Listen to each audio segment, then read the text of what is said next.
Hello everyone, my name is Khushbu Chaudhary and welcome to our channel B study otic. आज के video में हम करने वाले हैं MPSE 001 के प्रीवियस ईयर क्वेश्चंस और इम्पोर्टेंट क्वेश्चंस का पार्ट 1।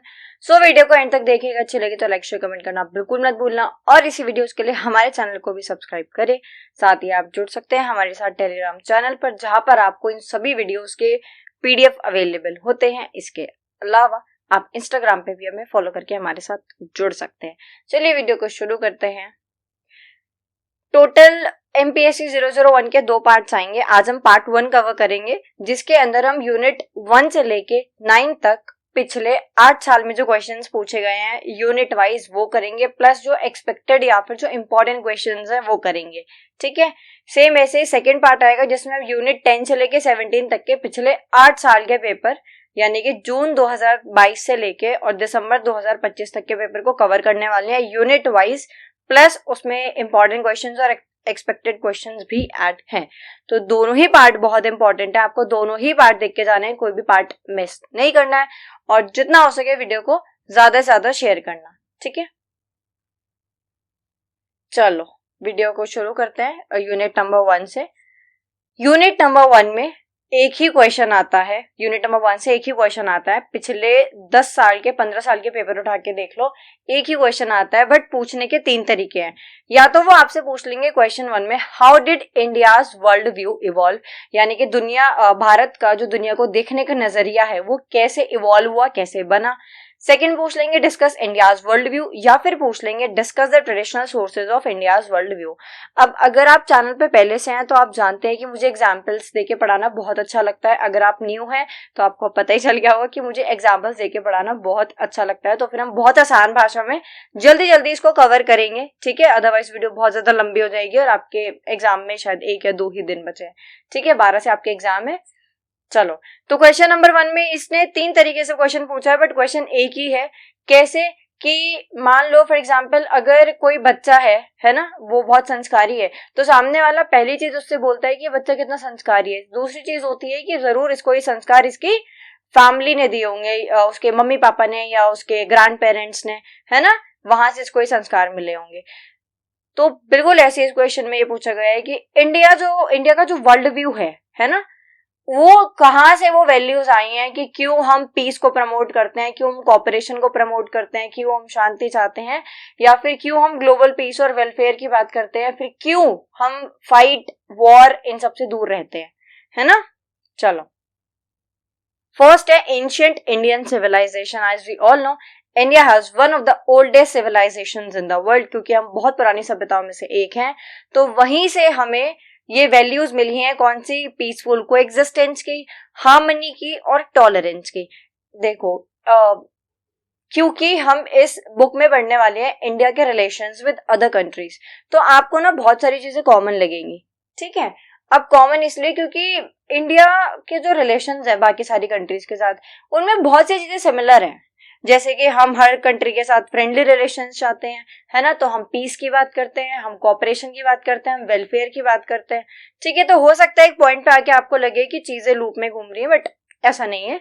ठीक है, कुछ कुछ जगह अलग अलग चीजें भी मिलेंगी और कुछ कुछ सेम। ठीक है, तो यहाँ पे फर्स्ट पॉइंट में यही था कि एंशिएंट इंडियन सिविलाइजेशन, यानी कि क्योंकि India has one of the oldest civilization in the world, तो वहां से हमें क्या मिला है, वहां से हमें वैल्यूज मिली हैं। कौन सी वैल्यूज, हार्मनी की, टॉलरेंस की और पीसफुल कोएग्जिस्टेंस की, जो कि हमें ये सिखाता है कि हमें जितने भी कंट्रीज हैं वर्ल्ड में उनके साथ बहुत ही फ्रेंडली रिलेशंस मेंटेन करने हैं। ठीक है, सेकंड है रिलीजियस एंड फिलोसॉफिकल ट्रेडिशन। ये मेरा फेवरेट पार्ट है। क्यों? क्योंकि देखो, रिलीजियस और फिलोसॉफिकल ट्रेडिशन में क्या है, इंडिया में बहुत सारे रिलीजन्स प्रैक्टिस किए जाते हैं, राइट। हर एक रिलीजन हमें कुछ सिखाता है। फॉर एग्जाम्पल अगर मैं अपनी बताऊं तो हिंदुइज्म तो हमने थर्ड पॉइंट में भी कवर किया है, तो अभी हम सेकंड वाले की बात करते हैं, बुद्धिज्म। तो मेरे हिसाब से बुद्धिज्म इंडिया को क्या सिखाता है, या फिर बुद्धिज्म से हमने क्या सीखा है, कि बुद्धिज्म के अंदर हमने देखा है कि आप कैसे दुनिया के शोर को छोड़कर एकांत में बैठ के, मतलब कुल मिला के आप कैसे काम रह के, आप कैसे शांत रह के, खुद के ऊपर ध्यान देके, अपने शरीर के शोर के ऊपर ध्यान देके और इवॉल्व हो सकते हो, या फिर आपकी ग्रोथ हो सकती है। है ना, या फिर आप बहुत ही पावर अचीव कर सकते हो। तो इंडिया भी इस चीज को अपनाता है कि कैसे हम दुनिया में क्या हो रहा है, कौन लड़ रहा है, कौन मर रहा है, सारी चीजों को साइड करके थोड़ा सा अपने अंदर के शोर यानी कि अपने देश की चीजों को देखें और उनमें उनको बेहतर बनाएं, है ना। बुद्धिज्म भी तो ये सिखाता है कि कैसे आप काम रह के खुद के ऊपर फोकस करके इतने पावरफुल हो सकते हो, ठीक है। जैनिज्म है, सिखिज्म है। सिखिज्म से क्या ले सकते हैं हम, सिखिज्म से हम ये एग्जांपल ले सकते हैं कि आपने देखा है कि गुरुद्वारे के अंदर जब भी कोई जाता है, जो भी सिख है, अगर वो भले ही मिडिल क्लास फैमिली से हो, वो पुअर फैमिली से हो, रिच फैमिली से हो, या तो वो अल्ट्रा ही प्रो मैक्स रिच हो, ठीक है, बट उसके बाद भी गुरुद्वारे के अंदर जाके सब एक समान हो जाते हैं, क्योंकि वहां पे कोई अपने आप को ऐसे बड़ा नहीं दिखाता, है ना। तो ऐसे ही हम यहाँ से क्या सीखते हैं कि हम कितने ही बड़े हों, भले ही हमारे पड़ोसियों से या किसी से भी, बट कभी भी ऐसे डोमिनेटिंग नेचर नहीं लेके आना है, क्योंकि वहां पे फिर कॉन्फ्लिक्ट वगैरह होते हैं। इसलिए आप देखो, अगर जो छोटे छोटे से बहुत छोटे छोटे सी कंट्रीज हैं, इंडिया उन पे भी कभी हावी होने की कोशिश नहीं करता, या फिर अब उनको भी कभी हम ऐसे अपनी पावर नहीं दिखाते। हम सभी के साथ बहुत ही फ्रेंडली रिलेशंस रखते हैं, ठीक है। तो रिलीजन हमें क्या सिखाते हैं? पीस यानी शांति, नॉन वायलेंस यानी अहिंसा, और कंपैशन यानी कि the idea of live and let live influenced India's foreign policy. India supports peaceful solution to international conflict. हम चाहते हैं कि दुनिया में कोई भी कॉन्फ्लिक्ट की सिचुएशन बनी हो या फिर कोई भी वॉर हो, कुछ भी हो, पीसफुल तरीके से आप उसको सॉर्ट आउट कर लीजिए, ठीक है। थर्ड वाला है कंसेप्ट ऑफ वसुदेव कुटुंबकम। हमने G20 के टाइम पे भी ये देखा था। वसुदेव कुटुंबकम का मतलब होता है the world is a one family, और अनटिल अनलेस कोई ऐसी सिचुएशन ना हो जो कि नहीं होनी चाहिए, तो फैमिली के अंदर तो सब प्यार से रहते हैं, शांति से रहते हैं, एक दूसरे की मदद करते हैं, लाइफ में आगे बढ़ने में, प्रॉब्लम्स में साथ रहते हैं, और जो भी प्रॉब्लम्स होती हैं उनको मिलके सॉल्व करते हैं। तो वसुदेव कुटुंबकम हमें बताता है this idea promotes global cooperation, कि सबको दुनिया में एक साथ मिलकर काम करना चाहिए, म्यूचुअल रिस्पेक्ट, एक दूसरे को रिस्पेक्ट करनी चाहिए। साथ ही साथ यहाँ से जो इंडिया है वो ये वाली वैल्यू लेके बैठा हुआ है कि भाई हमें दुनिया में शांति चाहिए और सबका भला चाहिए, है ना। तो हम ये क्या पढ़ रहे हैं? हम पढ़ रहे हैं कि कौन कौन से सोर्सेज हैं या ट्रेडिशनल सोर्सेज हैं, कि कैसे इंडिया का जो एक वर्ल्ड व्यू है कि हमें शांति चाहिए, लड़ाई नहीं चाहिए, सबसे फ्रेंडली रिलेशंस चाहिए, किसी से राइवलरी नहीं चाहिए, कैसे ये सारी चीजें आई हैं, ठीक है। नेक्स्ट है teachings of Buddha and Mahavira. वो हम देख चुके हैं अभी कि बुद्धिज्म और जैनिज्म और सब हमें क्या सिखाते हैं, रिलीजन, कि प्यार से एक साथ मिलकर रहना सिखाते हैं, अहिंसा सिखाते हैं, टॉलरेंस सिखाते हैं, पीस सिखाते हैं, ना कि वॉर वगैरह सिखाते हैं, ठीक है। फिफ्थ है ज्योग्राफिकल लोकेशन।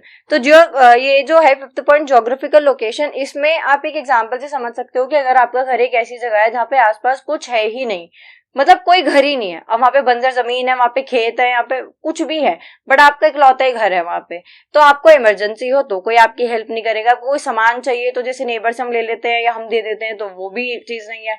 आप फेस्टिवल्स पे भी खुद को वहां पे बहुत अकेला पा सकते हैं, है ना। तो वहां पे क्या होगा कि थोड़ी सी लाइफ मुश्किल हो जाएगी, राइट। अगर आप जॉब भी करते हैं तो आपको बहुत दूर जाना पड़ेगा सब। बट अगर आपका घर एक ऐसी जगह है जहाँ पे अच्छे खासी पॉपुलेशन है ना, बहुत ज्यादा भी नहीं बट अच्छी खासी है, तो वहां पे क्या होगा, आपके लिए स्टोर्स वगैरह भी आसपास होंगे, हॉस्पिटल्स वगैरह भी पास होंगे, स्कूल कॉलेज ये सारी चीजें, पेट्रोल पंप, है ना, आप जॉब भी आसपास कहीं कर सकते हैं। बिल्कुल ऐसे ही इंडिया की जो ज्योग्राफिकल लोकेशन है वो इतनी अच्छी है कि जिसकी वजह से जो हमारी लोकेशन है वो हमें हेल्प करती है ट्रेड डेवलप करने में, कल्चरल एक्सचेंज में, और डिप्लोमेटिक कॉन्टेक्ट बनाने में, ठीक है, क्योंकि हम अपने लैंड बाउंड्रीज भी शेयर करते हैं और सी एरिया भी, ठीक है। नेक्स्ट है कल्चरल डाइवर्सिटी। अब इंडिया के अंदर क्योंकि खुद ही इतने सारे रिलीजन है, लैंग्वेजेस लोग बोलते हैं, कल्चर, ट्रेडिशन, नॉर्म्स और क्या बोलते हैं, रिचुअल्स वगैरह लोग फॉलो करते हैं, इतने सारे रिलीजन प्रैक्टिस करते हैं, तो इतनी ज्यादा डाइवर्सिटी इंडिया के अंदर ही है जिसको हमने एक्सेप्ट किया है, और जो भी डिफरेंसेस है हम उनको रिस्पेक्ट करते हैं। ऐसा तो नहीं है कि अगर मैं कोई एक लैंग्वेज बोल रही हूँ और मेरे सामने वाला दूसरी, तो मैं उसको डिसरिस्पेक्ट करूंगी, नहीं। वो भी इंडियन है, मैं भी इंडियन हूँ, वो भी ह्यूमन है, मैं भी ह्यूमन हूँ। वो अपनी लैंग्वेज, अपने कल्चर को रिस्पेक्ट करता है या करती है, तो मैं भी तो अपनी लैंग्वेज कल्चर को रिस्पेक्ट करती हूँ। और अगर आप चाहते हो कि आपकी लैंग्वेज, आपकी कल्चर या आपकी चीजों को रिस्पेक्ट किया जाए, तो आपको भी बदले में सामने वाले को रिस्पेक्ट करना पड़ेगा, है ना। तो क्योंकि हम इंडिया के अंदर रह के इतनी ज्यादा जो डाइवर्सिटी है उसको एक्सेप्ट करते हैं, डिफरेंसेस को रिस्पेक्ट करते हैं, तो इस चीज से हमें ये वाली चीज भी हेल्प करती है कि दुनिया में कितने ही डिफरेंसेस हो, कोई भी फलाना फलाना कंट्री हो, उसके साथ हम अच्छे से जो हमारे रिलेशंस है, राइट, फ्रेंडली रिलेशंस बना पाते हैं, है ना। क्यों? क्योंकि हम उनके डिफरेंसेस को समझते हैं और उनके कल्चर को भी समझते हैं, ठीक है। नेक्स्ट है कॉलोनियल एक्सपीरियंस। अब ये कुछ ऐसा है कि फ्रीडम, इक्वालिटी, जस्टिस, लिबर्टी, है ना, इन चीजों का मतलब वही समझ सकता है जिसने इनसे डील किया हो, सफर किया हो, या फिर इनके लिए बहुत स्ट्रगल किया हो। क्योंकि हमारे ऊपर अंग्रेजों ने राज किया था, तो हम बहुत अच्छे से जानते हैं कि उस टाइम पे स्ट्रगल का मतलब क्या था, है ना, इक्वालिटी कितनी मैटर करती थी, या लिबर्टी, फ्रीडम, ये सारी चीजें कितनी कितनी ज्यादा जरूरी थी। तो क्योंकि हमने वो चीज झेली है, तो इसलिए हम सपोर्ट करते हैं हर उस नेशन को जो कि अपनी इंडिपेंडेंस के लिए लड़ता है, ठीक है। ये वाली चीज हमने नाम में भी बोली थी कि जो भी कंट्रीज हैं जो कि लड़ रही हैं अपनी आजादी के लिए, हम उनके साथ हैं, राइट। नेक्स्ट है 8 में लिखा हुआ है freedom struggle and Gandhian values. तो ये हमें इतना ज्यादा नहीं समझने की जरूरत है, क्योंकि हम सब जानते हैं गांधी जी की क्या वैल्यूज थी कि वॉर का हिस्सा मत बनो, फाइट मत करो, डिसओबे करो, कोई चीज नहीं अच्छी लग रही है ना, सत्याग्रह करो, peaceful resistance, right, non violence, अहिंसा। तो गांधी जी चाहते थे कि जस्टिस, न्याय के लिए लड़ो, बट ट्रुथ, सत्य के साथ। पढ़ा है ना हमने पहले वो मीन्स और एंड्स फर्स्ट ईयर में, ठीक है। तो इन सारी चीजों ने इंडिया को हेल्प किया एक वर्ल्ड व्यू तैयार करने के लिए। इससे बाहर इस यूनिट से क्वेश्चन नहीं आएगा, और 95-97% क्वेश्चन आता ही आता है, मतलब 15 साल से तो आ ही रहा है इसमें से, ठीक है। चलो यूनिट सेकेंड। अच्छा हाँ, यूनिट सेकेंड को हम क्वेश्चन स्टार्ट करने से पहले एक और इम्पॉर्टेंट चीज, और वो ये है कि हो सकता है कि बहुत सारे सब्जेक्ट्स के इस बार जो वीडियोस है वो ना अपलोड हो पाए, तो उसके लिए जो पुरानी वीडियोस डली हुई है ना, आप वो देख सकते हो, ठीक है। पुरानी वीडियोस भी हेल्प करेंगी, क्योंकि उसमें पिछले 6 साल के पेपर है, तो वो चेंज नहीं हुए हैं, उनमें से क्वेश्चंस आएंगे ही आएंगे। हो सकता है 10 की जगह 8 क्वेश्चन आ जाए, 7 क्वेश्चन आ जाए, बट क्वेश्चन आएंगे। हाँ, अपडेट नहीं हो पाए हैं वो, बट आप उनको देख सकते हो, कुछ ना अगर अपलोड हो तो आप उनको देख के जा सकते हो, ठीक है। चलो यूनिट 2 से जो क्वेश्चन आता है वो भी एक ही क्वेश्चन आता है, बट ये क्वेश्चन 4 तरीके से पूछा जाता है, या फिर इसमें से 2 क्वेश्चन भी आ सकते हैं। अब पूछ क्या रहा है, क्वेश्चन 1 में ये बोल रहा है briefly explain the approaches to the study of India's foreign policy, कि इंडिया की जो फॉरेन पॉलिसी है उसको स्टडी करने के लिए कौन कौन सी अप्रोचेस होती हैं। सेकंड में ये बोल रहा है कि सिर्फ रियलिस्ट और आइडियलिस्ट अप्रोच बताओ। थर्ड में ये बोल रहा है सिर्फ इंटरडिपेंडेंस और कॉम्प्लेक्स इंटरडिपेंडेंस बताओ। और फोर्थ ये अगेन जो 1 में इसने पूछा हुआ है, critically examine the divergent view points to the study of India's foreign policy, कि कौन कौन से अलग अलग व्यू पॉइंट्स है जिससे हम इंडिया की फॉरेन पॉलिसी को स्टडी कर सकते हैं। तो कुल मिला के इसने सेम ही चीज पूछी है, अप्रोचेस बतानी है, डाइवर्जेंट व्यू पॉइंट्स बताने हैं, तो उसमें हमें सेम ही लिखना है, ठीक है। चलो अब ये बोल रहे हैं कि इंडिया की फॉरेन पॉलिसी को पढ़ने के लिए, समझने के लिए बहुत सारी अप्रोचेस होती हैं। जैसे कि फर्स्ट है हिस्टोरिकल अप्रोच। नाम से पता चल रहा है कि इसमें हम पास्ट इवेंट्स देखते हैं। जैसे मान लो कि अगर आज हमें ये देखना हो, अगर मान लो अगर आज हमें रशिया के साथ कोई डील फाइनल करनी है, तो हमें वहां पे पूरा ट्रस्ट है, क्योंकि स्टार्टिंग से लेकर आज तक रशिया और इंडिया के जो रिलेशंस है वो काफी अच्छे हैं, है ना। वहीं पे अगर कोई ऐसी कंट्री है जो बार बार अपने कलर बदलती रहती है, बोलते हैं रंग बदलती रहती है, अगर ऐसी कोई कंट्री है तो वहां पे हमें बहुत सोचना पड़ेगा कि इनकी और हमारी हिस्ट्री कैसी रही है, कि अगर इस कंट्री ने पास्ट में हमारे खिलाफ कुछ बोला है या हमारे खिलाफ कोई एक्शन लिया है फिर कुछ भी, तो हम इनके ऊपर पूरी तरीके से ट्रस्ट तो नहीं कर सकते हैं, तो उस हिसाब से पॉलिसी बनेगी। तो जो हिस्टोरिकल अप्रोच होती है ना, इसमें पास्ट इवेंट्स को देखते हुए पॉलिसी तैयार करते हैं। आइडियलिस्ट अप्रोच होती है, देखो आइडियलिस्ट और रियलिस्ट का एक डिफरेंस बताती हूँ। आइडियलिस्ट को आप ये मान लो कि एक गाल पे थप्पड़ खाने के बाद दूसरा गाल आगे कर सकता है। रियलिस्ट एक गाल पे थप्पड़ खाने के बाद उसको 5 थप्पड़ और सामने वाले को रिसीव कर सकता है, ठीक है। जो आइडियलिस्ट है वो सिद्धांत के ऊपर चलता है, मतलब पीस, शांति चाहता है, नॉन वायलेंस, अहिंसा चाहता है, मॉरल वैल्यूज को बढ़ावा देता है, एथिक्स के बारे में बात करता है। रियलिस्ट अप्रोच में कहता है कि जो पूरा वर्ल्ड है ना, या कंपटीशन चल रहा है, तो ध्यान दो खुद के ऊपर, अपने नेशनल इंटरेस्ट के ऊपर, अपनी पावर बूस्ट करने के ऊपर, सिक्योरिटी के ऊपर, बॉर्डर्स के ऊपर, इकोनॉमी के ऊपर, है ना। अब इसको हम अच्छे से पढ़ेंगे। नेक्स्ट है स्ट्रैटेजिक अप्रोच। स्ट्रैटेजिक अप्रोच हमें क्या बताता है कि जब भी हम ग्लोबल इशू को देखते हुए किसी कंट्री के साथ कोई पॉलिसी बनाते हैं, ठीक है, यानी कि इस टाइम क्या चल रहा है, तो उस हिसाब से हम जिस कंट्री के साथ पॉलिसी बना रहे हैं उसका तो किसी से वॉर नहीं चल रहा, अगर चल रहा है तो हम पे क्या इम्पैक्ट पड़ेगा, सैंक्शंस वगैरह लगेंगे नहीं लगेंगे, या सही रहेगा, हमें लॉस तो नहीं होगा, बहुत सारी चीजें होती हैं, है ना। तो ये सारी अप्रोचेस को ध्यान में रखा जाता है, तब जाके एक पॉलिसी तैयार की जाती है, right. Together, these approaches helps us understand why India makes certain decisions in international affairs and how it protects its interest while promoting peace and cooperation. अब हम देखेंगे रियलिस्ट और आइडियलिस्ट पर्सपेक्टिव। रियलिस्ट पर्सपेक्टिव, अब ये मान लो मैं और आप एक रियलिस्ट हैं, हमें बोला गया है कि एक पॉलिसी तैयार करनी है और हमारे दिमाग में कुछ पॉइंटर्स हैं, है ना। पहला क्या है कि नेशनल इंटरेस्ट, यानी पॉलिसी में दिखना चाहिए कि मैं जो भी डिसीजन ले रहा हूँ या ले रही हूँ उससे क्या मेरी जो कंट्री है उसकी सिक्योरिटी इंश्योर कर रही हूँ मैं, है ना, क्या, या फिर क्या मेरा जो नेशनल इंटरेस्ट है वो उसमें दिख रहा है, पूरा हो रहा है, ठीक है।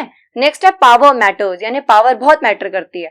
मैं हमेशा से समझाती हूँ, बोलती हूँ कि आज के टाइम पे एक बिटर ट्रूथ यही है कि सोसाइटी में एग्जिस्ट करना है तो पावर एंड मनी ये दोनों होने चाहिए, ठीक है, बट फेयर मीन्स है ना।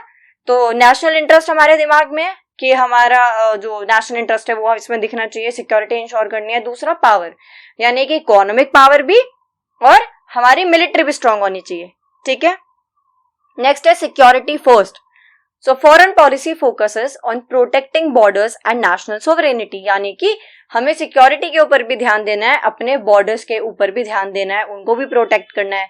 थर्ड नहीं, फोर्थ है प्रैक्टिकल अप्रोच, यानी कि जो रियलिस्ट होते हैं ना वो मॉरल वैल्यूज, एथिक, इन सबको थोड़ा सा साइड में रख के और रियलिटी के ऊपर डिसीजन लेते हैं। यानी कि अगर कोई कंट्री आपके ऊपर अटैक कर रही है तो आइडियलिस्ट एक बार को वहां पे फिर रिटेलिएशन को छोड़ के क्या करेगा, ये वो फिर भी कहेगा कि नहीं चलो भैया कोई बात नहीं, बैठ के बात कर लेते हैं, बट रियलिस्ट ऐसा नहीं कहेगा, है ना। वो कहेगा कि चलो इसको हम अपनी पावर दिखाते हैं, ठीक है। नेक्स्ट है स्ट्रैटेजिक रिलेशंस। तो यहाँ पे जो रियलिस्ट है, यानी हमारा माइंडसेट कैसा है कि हम उन कंट्रीज के साथ रिलेशंस या पार्टनरशिप बिल्ड करेंगे जो कि हमारे नेशनल गोल्स को अचीव करने में हमारी हेल्प करेंगी, ठीक है। चलो, आइडियलिस्ट पर्सपेक्टिव क्या है, इसको ऑपोजिट है ना। आइडियलिस्ट पर्सपेक्टिव में ये बोल रहा है कि दिमाग, अब मैं और आप तो रियलिस्ट बन गए, तो हमारे जो भी फ्रेंड्स हैं या आपके जो फ्रेंड है मान लेते हैं कि वो आइडियलिस्ट है, ठीक है, आपका कोई दोस्त है वो कौन है, आइडियलिस्ट। अब वो क्या दिमाग में लेके बैठा है पॉलिसी बनाते टाइम कि पीस एंड कोऑपरेशन, कि भाई कुछ भी हो जाए, कोई भी डिस्प्यूट हो जाए, पीसफुली उसको सॉल्व करना है ना। सेकेंड है मॉरल वैल्यूज मैटर, यानी कि foreign policy should be guided by justice and ethics. वो बोल रहा था कि एथिक्स मॉरल वैल्यू सही है बट रियलिटी के साथ साथ डिसीजन लेना पड़ेगा। यहाँ कह रहे हैं कि नहीं, मॉरल वैल्यू ज्यादा मैटर करती है ना, न्याय होना चाहिए, एथिक्स को साथ लेके चलना है।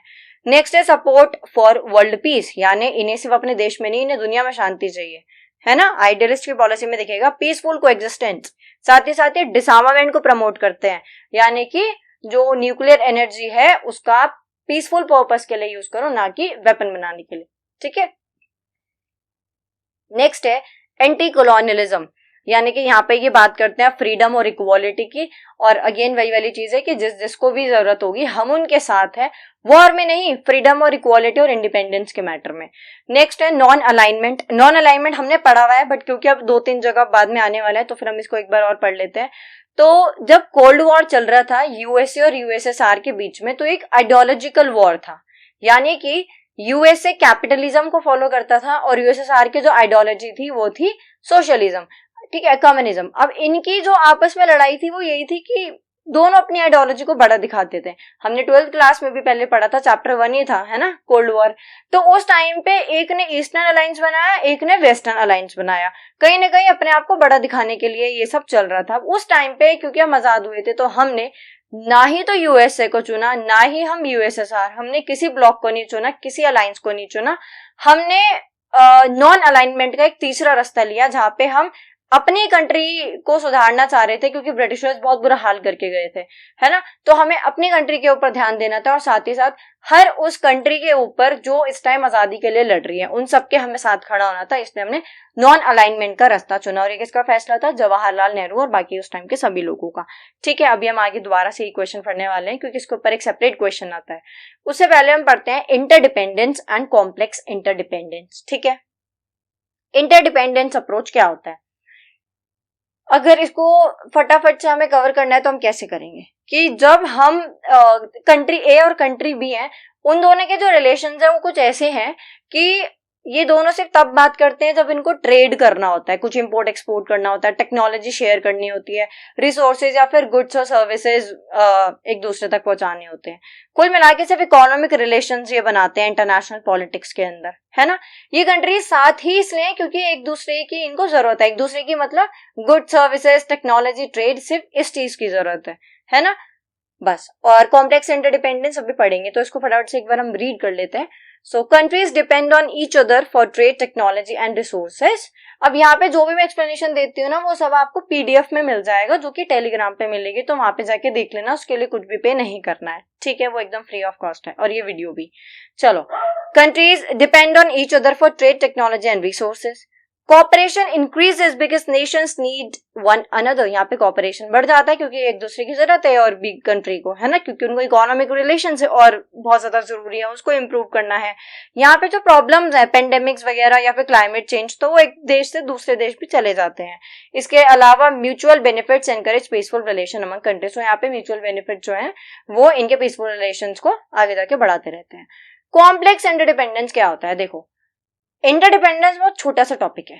कॉम्प्लेक्स इंटरडिपेंडेंस नाम से पता चल रहा है कितना जटिल है ना। कॉम्प्लेक्स जटिल होता है ना, मतलब यहाँ पे सिर्फ इकोनॉमिक रिलेशंस नहीं है, यहाँ पे इकोनॉमिक, सोशल, एनवायरमेंटल हर एक इशू बहुत इंपॉर्टेंट है। वहां पे सिर्फ ट्रेड वगैरह हो रहा था, बट यहाँ पे इंटरेक्शन के बहुत सारे चैनल्स है, गवर्नमेंट्स, कंपनीज, पीपल, हर कोई इंटरेक्ट कर रहा है इंटरनेशनल लेवल पे, ठीक है। मिलिट्री का यूज यहाँ पे नहीं हो रहा है क्योंकि हाईली कनेक्टेड है कंट्रीज, तो मिलिट्री की जरूरत नहीं पड़ती है। इंटरनेशनल ऑर्गेनाइजेशंस भी काफी बड़ा रोल यहाँ पे प्ले करती हैं, जो भी ग्लोबल प्रॉब्लम्स हैं उनको सॉल्व करने के लिए। साथ ही यहाँ पे जो कंट्रीज हैं वो क्लोजली कनेक्टेड हैं, जो कि क्या करती हैं, एक साथ मिलके डेवलपमेंट और पीस के लिए काम करती हैं, ठीक है। एक तो ये क्वेश्चन आ सकता है। अगला जो क्वेश्चन आता है इस यूनिट से वो है explain non alignment and Nehruvian consensus. मुझे नहीं लगता कि हमें इस क्वेश्चन को बहुत ज्यादा टाइम देने की जरूरत है, क्योंकि आप सब और मैं पहले से पढ़ के आए हैं और जस्ट अभी हमने डिस्कस भी कर लिया है ना। वीडियो लंबी मैं इसलिए नहीं चाहती क्योंकि आपका एग्जाम बहुत पास है, और इतना लेट वीडियो इंटेंशनली बिल्कुल नहीं डल रहा है ना, किसी रीजन की वजह से डल रहा है, तो मैं चाहती हूँ जल्दी से जल्दी हम इसको कवर कर ले, ठीक है। फर्स्ट है not joining any military group. Non alignment का मतलब क्या था कि हम ना ही तो यूएसए को जाके जुड़ रहे हैं, ना ही यूएसएसआर के साथ हम जाके जुड़ रहे हैं, हम अलग हैं, सेपरेट हैं, राइट। अगला है इंडिपेंडेंट फॉरेन पॉलिसी, यानी कि हम किसी के प्रभाव में आके कोई फैसला नहीं लेना चाहते। India made its own decisions based on national interest, not under pressure from powerful country. हम किसी भी पावरफुल कंट्री के दबदबे में आके, उसके प्रेशर में आके कोई फैसला नहीं लेना चाहते। हम इंडिपेंडेंट कंट्री हैं, तो फिर हम अपने फैसले भी खुद लेंगे। पीसफुल को एग्जिस्टेंस, हम चाहते हैं कि दुनिया भर में शांति रहे, पीस रहे, फ्रेंडशिप, सब देश आपस में मिलकर रहें। कोऑपरेशन चाहते हैं, वॉर नहीं चाहते हैं। ऑपोजिशन टू कॉलोनियलिज्म, यानी कि हर उस कंट्री के साथ खड़े हैं, हर उस कंट्री को सपोर्ट कर रहे हैं जो कि फॉरेन रूल के खिलाफ लड़ रही है, ठीक है। Equal relations with all countries, यानी कि India maintain friendly relations with both. अब देखो, अभी तो हम कह रहे थे कि हम किसी के साथ नहीं जा रहे, हम दोनों के साथ जा रहे हैं। किसी एक के साथ जाने का मतलब था किसी दूसरे से दुश्मनी, जो तो हम वैसे भी नहीं चाहते, है ना। तो हम क्या कर रहे हैं, हम अपने डिसीजन खुद ले रहे हैं, बट हमें किसी से लड़ाई भी नहीं करनी है, किसी से दुश्मनी भी नहीं रखनी है। तो हम सबके साथ ऐसे नॉर्मल है ना। नॉर्मल यानी कि किसी के बहुत ज्यादा क्लोज नहीं है, ना ही किसी के राइवलरी है, राइट। तो हम चाहते हैं सबके ही साथ फ्रेंडली रिलेशंस रहें। नेक्स्ट है लीडरशिप इन नाम। तो Jawaharlal Nehru was one of the main founder of नाम नॉन अलाइन मूवमेंट। शुरू में ये 3 थे, बाद में 5, और फिर बहुत सारी जो अलग अलग कंट्रीज हैं उनके लीडर्स ने भी इसको सपोर्ट किया था। नेहरूवियन कंसेंसस में हम ये पढ़ते हैं, नेहरूवियन कंसेंसस बेसिकली क्या हमें बताता है कि उस टाइम पे, या मतलब थ्रू आउट हिज लाइफ, जो जवाहरलाल नेहरू थे, क्या क्या चीजें उन्होंने कंट्री के लिए सही समझी। पहला है डेमोक्रेसी। तो वो चाहते थे कि इंडिया में डेमोक्रेटिक इलेक्शंस और डेमोक्रेटिक इंस्टीट्यूशंस बने, ठीक है। So India should be govern through democratic elections and democratic institutions. Next है सेक्युलरिज्म, यानी कि इंडिया में सभी धर्मों को इक्वली रिस्पेक्ट मिले और इक्वली ट्रीट किया जाए, कोई भी एक रिलीजन सुपीरियर ना हो। नेक्स्ट है सोशलिज्म, यानी कि वो चाहते थे कि इंडिया में पॉवर्टी को रिड्यूस किया जाए। देखो, कैपिटलिज्म और सोशलिज्म हम जानते हैं, फिर से डिस्कस कर लेते हैं। कैपिटलिज्म का मतलब प्राइवेट ओनरशिप होता है ना, जब जो चीजें हैं वो एक प्राइवेटली कोई ओन कर रहा है, किसी एक इंडिविजुअल के हाथ में या फिर किसी ग्रुप या कंपनी के हाथ में है। सोशलिज्म के अंदर जो पावर है या सारी रिसोर्सेज और गुड्स हैं वो गवर्नमेंट के हाथ में है। गवर्नमेंट क्या करती है, रिच और पुअर का गैप खत्म करने के लिए इक्वल डिस्ट्रीब्यूशन ऑफ रिसोर्सेज, यानी कि रिसोर्सेज का इक्वल डिस्ट्रीब्यूशन करती है, जिससे कि सभी को क्या मिले, इक्वल हम ट्रीट कर रहे हैं और सभी को सारे जो रिसोर्सेज और गुड्स हैं सब तक वो पहुंचे, है ना। इंडिया के अंदर ना ही सोशलिज्म है ना ही कैपिटलिज्म है, यहाँ पे मिक्स्ड इकोनॉमी है। यानी कि अगर आप भी दिल्ली से हैं तो फिर आपको पता होगा यहाँ पे डीटीसी चलती है जो कि सरकारी बस है, और प्राइवेट बसेस भी चलती हैं, और बाकी तो पूरे इंडिया में है ही, सरकारी स्कूल भी है तो प्राइवेट स्कूल भी है, जो जैसा अफोर्ड कर सकता है वहां चले जाओ, सरकारी हॉस्पिटल भी है, प्राइवेट हॉस्पिटल भी है ना। नेक्स्ट है नॉन अलाइनमेंट, तो ये अभी हम पढ़ के आए हैं कि इनका ही फैसला था। और साइंटिफिक डेवलपमेंट, तो जवाहरलाल नेहरू बहुत ज्यादा फोकस जो इनका रहता था वो एजुकेशन के ऊपर रहता था, बहुत इंपॉर्टेंस देते थे साइंस को, टेक्नोलॉजी को, इंडस्ट्रियलाइजेशन को। ये बोलते थे इंडिया की अगर प्रोग्रेस चाहिए, है ना, अगर हमें नेशनल प्रोग्रेस चाहिए तो एजुकेशन बहुत जरूरी है, साइंस एंड टेक्नोलॉजी में इंटरेस्ट होना बहुत जरूरी है। ये बोलते थे हमेशा ना ऐसे आंख बंद करके किसी भी चीज को ब्लाइंडली फॉलो मत करो, उसके पीछे का रीजन और लॉजिक पहले जान लो, ठीक है। चलो नेक्स्ट है unit number third. Unit number third से 2 क्वेश्चन आते हैं या मे बी 3, देख लेते हैं, एक भी आ सकता है, राइट। तो यूनिट थर्ड से क्वेश्चन 1 है, explain briefly the objectives and principles of India's foreign policy. क्या ऑब्जेक्टिव और प्रिंसिपल्स है? पहला है प्रोटेक्ट नेशनल इंटरेस्ट, अगेन कि हमें जो भी पॉलिसी बनानी है उसमें हमें मेक श्योर करना है कि इंडिया सेफ रहे, सिक्योर रहे, ठीक है। सेकेंड, मेंटेन पीस, यानी कि हमें सभी कंट्रीज के साथ पीसफुल रिलेशंस बिल्ड करने हैं, ना कि वॉर या कॉन्फ्लिक्ट को बढ़ावा देना है। हमें बिल्कुल अवॉइड करना है किसी भी डिस्प्यूट, वॉर, कॉन्फ्लिक्ट, ठीक है, चाहे वो हमारे फिर पड़ोसी देश हो, चाहे दुनिया में कोई भी देश हो, हमें किसी के भी साथ वॉर या कॉन्फ्लिक्ट नहीं चाहिए, ठीक है। थर्ड है नॉन अलाइनमेंट, अभी हम पढ़ के आए थे।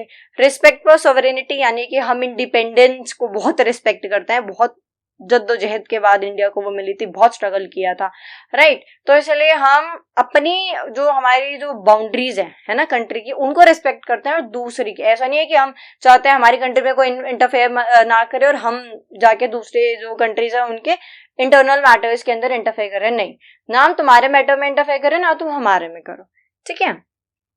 हम यहाँ पे कौन, मैं नहीं हूं या हम यहाँ पे इंडिया है, ठीक है। चलो नेक्स्ट है promote international cooperation, work with other countries on trade, development, science and global issues, यानी कि हमें यहाँ पे चाहिए कि इंटरनेशनल कोऑपरेशन बढ़े, यानी कि जो दुनिया के देश हैं, जितने भी जो कंट्रीज हैं, सब आपस में मिलके काम करें, ट्रेड में सब मिलके काम करें, सब एक साथ सबकी डेवलपमेंट हो, साइंस टेक्नोलॉजी में सब काम करें, और जो भी ग्लोबल इश्यूज हैं, चाहे वो एनवायरमेंट को हो या फिर कोई भी हो, सब वहां पे मिलके काम करें, ठीक है। क्योंकि अगेन हम सपोर्ट करते हैं फ्रेंडशिप और कोऑपरेशन अमंग नेशंस। नेक्स्ट है support world peace and justice, India सिर्फ ये नहीं चाहता कि हम और हमारे पड़ोसी देशों में शांति रहे, नहीं, हम चाहते हैं पूरी दुनिया में शांति रहे, क्यों ही लड़ना है ना। तो follow the principle of United nation, हम यूएन के प्रिंसिपल्स को फॉलो करते हैं, और हम सपोर्ट करते हैं डिसआर्मामेंट को, यानी कि हथियार बिल्कुल मत बनाओ, जो वेपन रेस है ना इसको रोक दो। ह्यूमन राइट्स में हम बहुत मानते हैं, साथ ही साथ हम चाहते हैं जो भी डिस्प्यूट्स हैं उनको पीसफुली तरीके से सेटल कर लो इंस्टेड ऑफ वॉर और कॉन्फ्लिक्ट, ठीक है। क्योंकि ये हमने देख लिया, वॉर या कॉन्फ्लिक्ट में जो 2 कंट्रीज आपस में लड़ रही हैं सिर्फ उनका नुकसान नहीं है भाई, है ना, बाकी और भी देश हैं उनको भी बहुत नुकसान है। क्वेश्चन सेकंड क्या पूछ रहा है, explain the determinants of India's foreign policy. क्या डिटर्मिनेंट्स है? फर्स्ट है ज्योग्राफिकल लोकेशन, अब क्योंकि हमारी ज्योग्राफिकल लोकेशन बहुत अच्छी है, ठीक है, बट यहाँ पे एक चीज और है कि जो हम इतनी बाउंड्रीज जो शेयर कर रहे हैं ना दूसरी कंट्रीज के साथ, कहीं ना कहीं वो ट्रेड और सिक्योरिटी को अफेक्ट करती है ना। India's location in South Asia influences its relations with neighbouring countries, long land and sea borders affect security and trade, जैसे कि अभी बांग्लादेश और पाकिस्तान को ही देख लो, है ना, स्पेशली बांग्लादेश वाला न्यूज में है।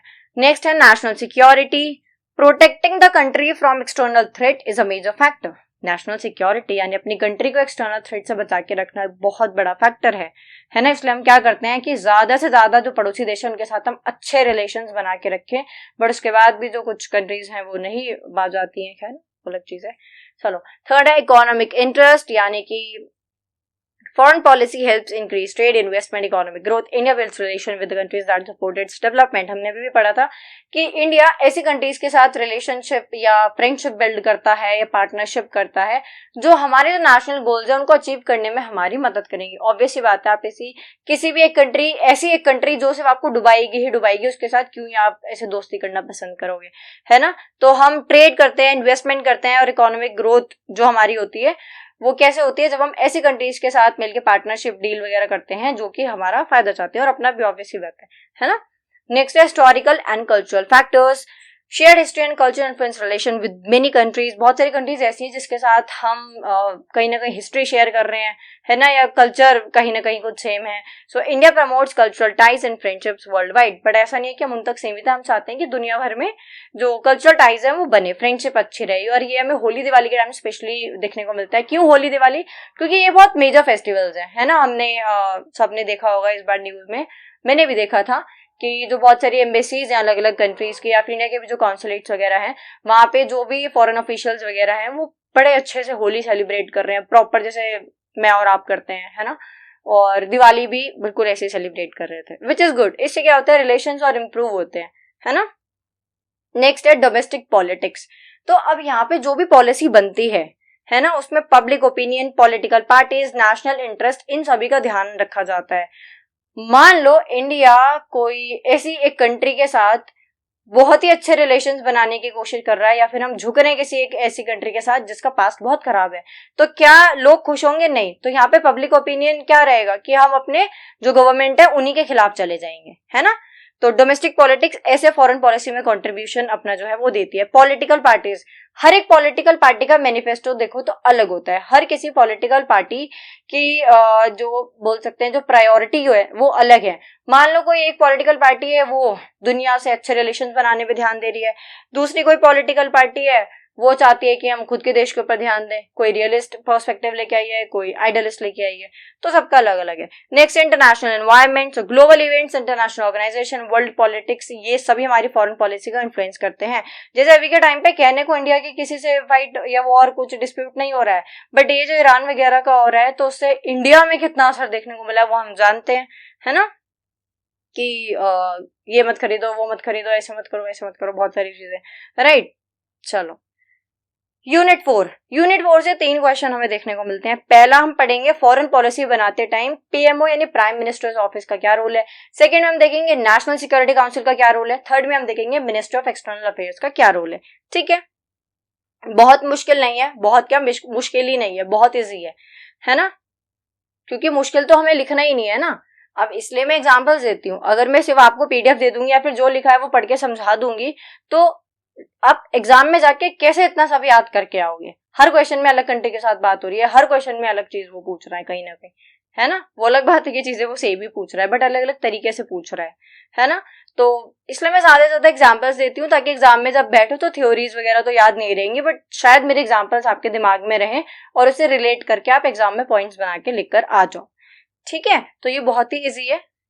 फर्स्ट है helps the prime minister in foreign policy decision, यानी कि जो पीएमओ है वो क्या करता है कि ये मान लो पीएमओ एक इंसान है ना, या फिर एक कोऑर्डिनेशन हाउस है जहाँ पे बहुत सारी अलग अलग मिनिस्ट्रीज आके मिलती हैं अपने अपने फील्ड के बारे में, अपने अपने जो भी जिनका सेक्टर है, कोई डिफेंस है, कोई एमई है, कोई एनएससी है, कोई ट्रेड देख रहा है, कोई फोर्स देख रहा है, ये सारी चीजें. तो ये सब आके अपनी रिपोर्ट देती हैं. उसके बाद प्राइम मिनिस्टर तक सारी चीजों को पहुंचाया जाता है कि दुनिया में और देश में ये चल रहा है, ये इन्फॉर्मेशन हम आपको दे रहे हैं, ये एडवाइस दे रहे हैं, ये सजेशन दे रहे हैं या फिर ये सपोर्ट दे रहे हैं, जिसके बेस पे फिर एक कंक्लूजन पे आके प्राइम मिनिस्टर को डिसीजन लेते हैं. ठीक है. सेकेंड है coordination, coordinates with different ministries. अभी मैंने बताया कि यहाँ पे minister of external affair, NSC, PMO, ये सारी डिफेंस मिनिस्ट्री सब आके एक साथ मिलके काम करते हैं. नेक्स्ट है इम्प्लीमेंट्स फॉरेन पॉलिसी डिसीजन. तो पीएमओ का काम होता है मॉनिटर करना कि जो भी गवर्नमेंट डिसीजन ले रही है क्या उसको प्रॉपर्ली तरीके से किया जा रहा है. अब जैसे कि न्यूज में आके पीएम ने ये बोल दिया कि गोल्ड पे इन्वेस्ट मत करो, दूसरी कंट्रीज में मत जाओ, अब्रॉड जाना जो आपका विजिट है उसको थोड़ा डिले करो, पोस्टपोन करो, है ना, पेट्रोल डीजल का बहुत ध्यान रखो, ये सारी चीजें. या सिलेंडर के ऊपर अभी संडे को पैसे बढ़ गए है ना. तो क्या ये अपनी मर्जी से आके पीएम ने बोल दिया सीधा माइक पे? नहीं, इसके ऊपर पता नहीं कितनी बहस हुई है और कितनी सारी अलग अलग मिनिस्ट्रीज ने आके अपनी रिपोर्ट दी है कि ट्रेड वालों ने दी है, जो कोयल पेट्रोलियम मिनिस्ट्री है उन्होंने आके बताया होगा, इसके अलावा जो आरबीआई है उसकी अलग से हम रिपोर्ट्स देख रहे हैं, है ना, डिफेंस मिनिस्टर अलग है, तो इतने सारी जो मिनिस्ट्रीज हैं एक साथ मिलके आई, तब जाके शायद इस डिसीजन पे ये लोग पहुंचे, है ना। नेक्स्ट है manage relation with other countries. अब पीएम की कहाँ मीटिंग है, कहाँ विजिट है, किससे बात करनी है, क्या ये करनी है, इसमें दो कंट्रीज मेजर रोल प्ले करती हैं। कौन कौन सी दो कंट्रीज हैं, सॉरी मिनिस्ट्रीज, है ना, कंट्रीज नहीं मिनिस्ट्रीज। दो मिनिस्ट्रीज जो है वो सबसे ज्यादा मेजर रोल प्ले करती हैं। पहला पीएमओ, जो कि पूरा शेड्यूल तैयार करते हैं, कहाँ जाना है और किससे मीटिंग है, किससे मिलना है, कितने बजे वापस आना है, कितने बजे आपकी जो फ्लाइट है वहां पे लैंड होगी, सारी चीजें। और एमईए, कि जिस कंट्री में आप जा रहे हो वहां पे सारा इंतजाम और डायलॉग, मीटिंग, विजिट, रिपोर्ट सब कुछ देखना एमईए का काम है, ठीक है। तो ये मिलके काम करते हैं। इसके अलावा हमारी फोर्सेस भी देखते हैं कि क्या वो कंट्री सेफ है हमारे पीएम के लिए, प्रेसिडेंट के लिए, इन सब के लिए, ठीक है। नेक्स्ट है handles important international matters. So PMO plays a key role in issue related to national security, trade and diplomacy. Next है provides quick response during crisis. Crisis के समय पे PMO सारी जानकारी पीएम तक पहुंचाता है और फिर ये लोग एक फैसला लेता है और इमरजेंसी या कॉन्फ्लिक्ट के टाइम पे एक्ट करते हैं, ठीक है। नेक्स्ट है question number 2, explain the importance of national security council. National security council का क्या काम है? पहला तो ये प्राइम मिनिस्टर को एडवाइस करते हैं कि ऐसा ऐसा बॉर्डर्स पे चल रहा है, नेशनल सिक्योरिटी को लेके ये चीजें जरूरी है, अब आप बताओ। फिर वो ऑर्डर देते हैं, क्योंकि मिलिट्री रूल तो है नहीं कि फोर्स अपनी मर्जी से कुछ भी कर लेगी, है ना। तो पहले पीएम प्राइम मिनिस्टर को बताया जाता है कि भाई ऐसे ऐसे बॉर्डर्स पे चल रहा है, ये गतिविधि और ये सारी चीजें हमें देखने को मिल रही है, तो हमने ये डिसीजन लिया या फोर्स ये करने वाली है। कहीं ना कहीं पूछते तो हैं, बताते तो हैं, मंजूरी तो लेनी होती है ना, अपनी मर्जी से तो नहीं कर सकते। नेक्स्ट है प्रोटेक्ट्स नेशनल सिक्योरिटी। तो नेशनल सिक्योरिटी काउंसिल का काम है इंडिया को किसी भी थ्रेट से बचाना। डिफेंस है, टेररिज्म है, साइबर सिक्योरिटी है, बॉर्डर इशू है, इन सब से इंडिया को बचा के रखना, ठीक है। नेक्स्ट है कोऑर्डिनेट्स डिफरेंट एजेंसीज। तो यहाँ पे क्या होता है, एनएससी के अंदर जो अलग अलग एजेंसीज है वो मिलकर काम करती हैं, क्योंकि ऐसा तो नहीं है कि हमारी आर्मी को कुछ क्लू मिला और वो सीधे एक जगह चले गए, टेररिस्ट को पटक लिया पकड़ लिया, पटकेंगे बाद में, पहले पकड़ेंगे उसको, है ना। तो वहां पे क्या होगा कि बहुत कोऑर्डिनेशन की जरूरत होती है, बहुत कोऑपरेशन की जरूरत होती है। जिस स्टेट में जा रहे हैं, फिर वहां की जो पुलिस है, जो वहां के मिनिस्टर्स हैं, जो वहां की हमारी एजेंसीज हैं, सीक्रेट एजेंसीज हैं, इन सब के बीच का और फिर गवर्नमेंट का पूरा कोऑर्डिनेशन है, वो सब एनएससी देखता है। Helps in policy making, so it prepare strategies and policies to protect India's interest. तो ये भी स्ट्रैटेजीज और पॉलिसीज तैयार करते हैं, इंडिया के इंटरेस्ट को ध्यान में रखते हैं, है ना। क्योंकि हमें फर्स्ट चीज क्या बताई थी हमें हमारे रियलिस्ट माइंडसेट ने, कि भाई national interest, security, power, borders, military, हमें इन सब पे बहुत ज्यादा ध्यान देने की जरूरत है, ठीक है। नेक्स्ट है analyse security threat, it studies internal external danger and suggest solutions.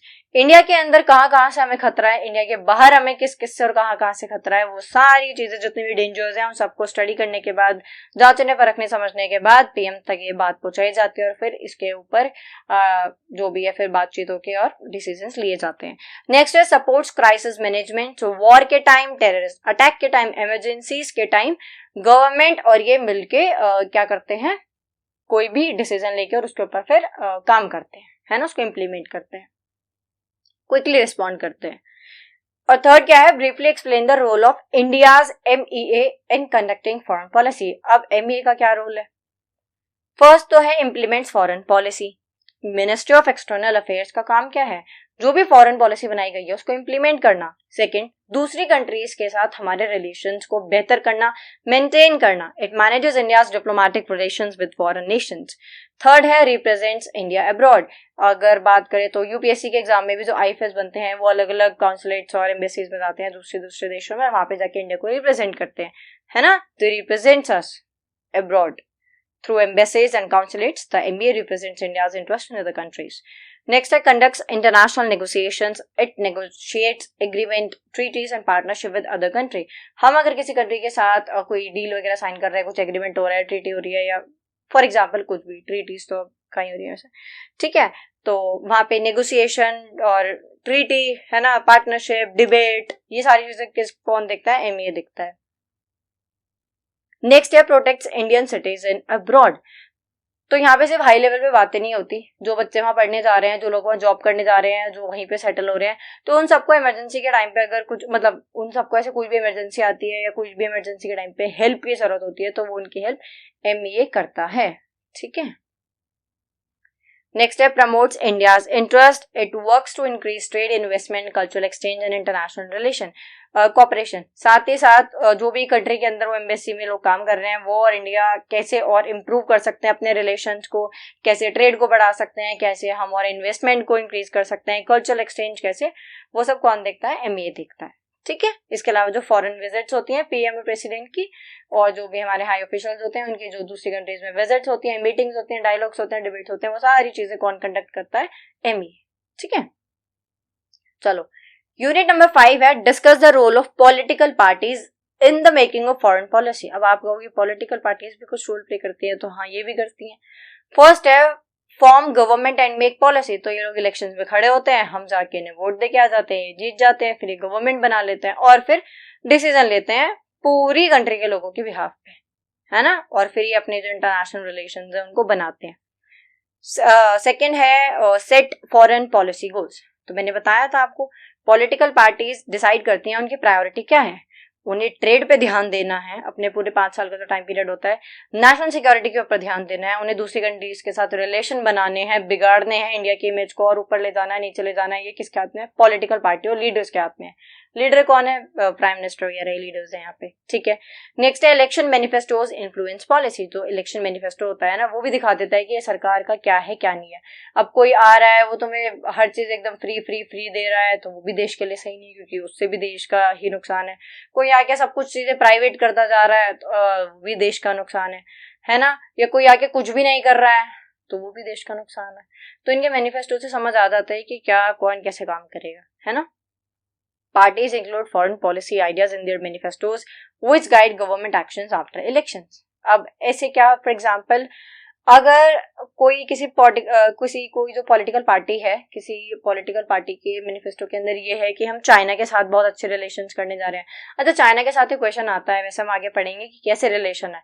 तो बॉर्डर डिस्प्यूट को हटा दे तो इंडिया का जो टॉय मार्केट और स्टेशनरी मार्केट है वो चाइनीज प्रोडक्ट से भरा पड़ा है, तो ट्रेड तो बहुत ज्यादा हो रहा है ना। इसीलिए हमने वो मेक इन इंडिया और ये सारी चीजें भी शुरू करी थी जिससे कि हम इम्पोर्ट कम कर सकें, है ना। तो यहाँ पे क्या है कि अगर हम जैसे मतलब जो भी पॉलिटिकल पार्टी आ रही है उसने ये डिसाइड किया है कि चाइना के साथ जो इम्पोर्ट है उसको बंद करेगी या फिर कुछ बैरियर्स उसमें लगाने की कोशिश करेगी या फिर कुछ भी सारी चीजें, तो इससे जो वो सभी लोग हैं जो भी चाइना का जो प्रोडक्ट्स हैं वो यहाँ पे लाके दे रहे हैं उनको कितना ज्यादा लॉस है ना।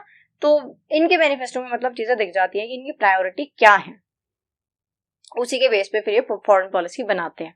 ठीक है, नेक्स्ट है ऑपोजिशन पार्टीज गिव सजेशंस, यानी कि जो ऑपोजिशन पार्टीज होती हैं वो सजेशंस देती हैं। अब ये मुझे अच्छी चीज लगती है यहाँ पे कि जो रूलिंग पार्टी है वो तो अपनी मर्जी से कुछ भी पॉलिसी बना के और उसके ऊपर काम करने लग जाएगी, बट जो अपोजिशन पार्टीज है वो पूरा अपना जोर लगा देती है कि कैसे ना कैसे हम इनको गलत साबित करेंगे। अब इनकी आपस की बहस के चक्कर में क्या होता है, उस फॉरेन पॉलिसी को क्रिटिसाइज किया जाता है, उसके ऊपर डिबेट होती है, उसे रिजेक्ट किया जाता है, उसके अंदर चेंजेस सजेस्ट किए जाते हैं और तब जाके एक इम्प्रूव्ड पॉलिसी हमारे सामने आती है ना। जब तक आप दो लोगों से किसी एक पर्टिकुलर टॉपिक के ऊपर बात नहीं करोगे तब तक आपको अपना ही जो पॉइंट ऑफ व्यू है वो सबसे बेहतर लगेगा, बट जब आप किसी सामने वाले से डिस्कस करोगे या डिबेट करोगे तब शायद आपको समझ आएगी कि अच्छा ये चीज ऐसे नहीं ऐसे भी हो सकती थी।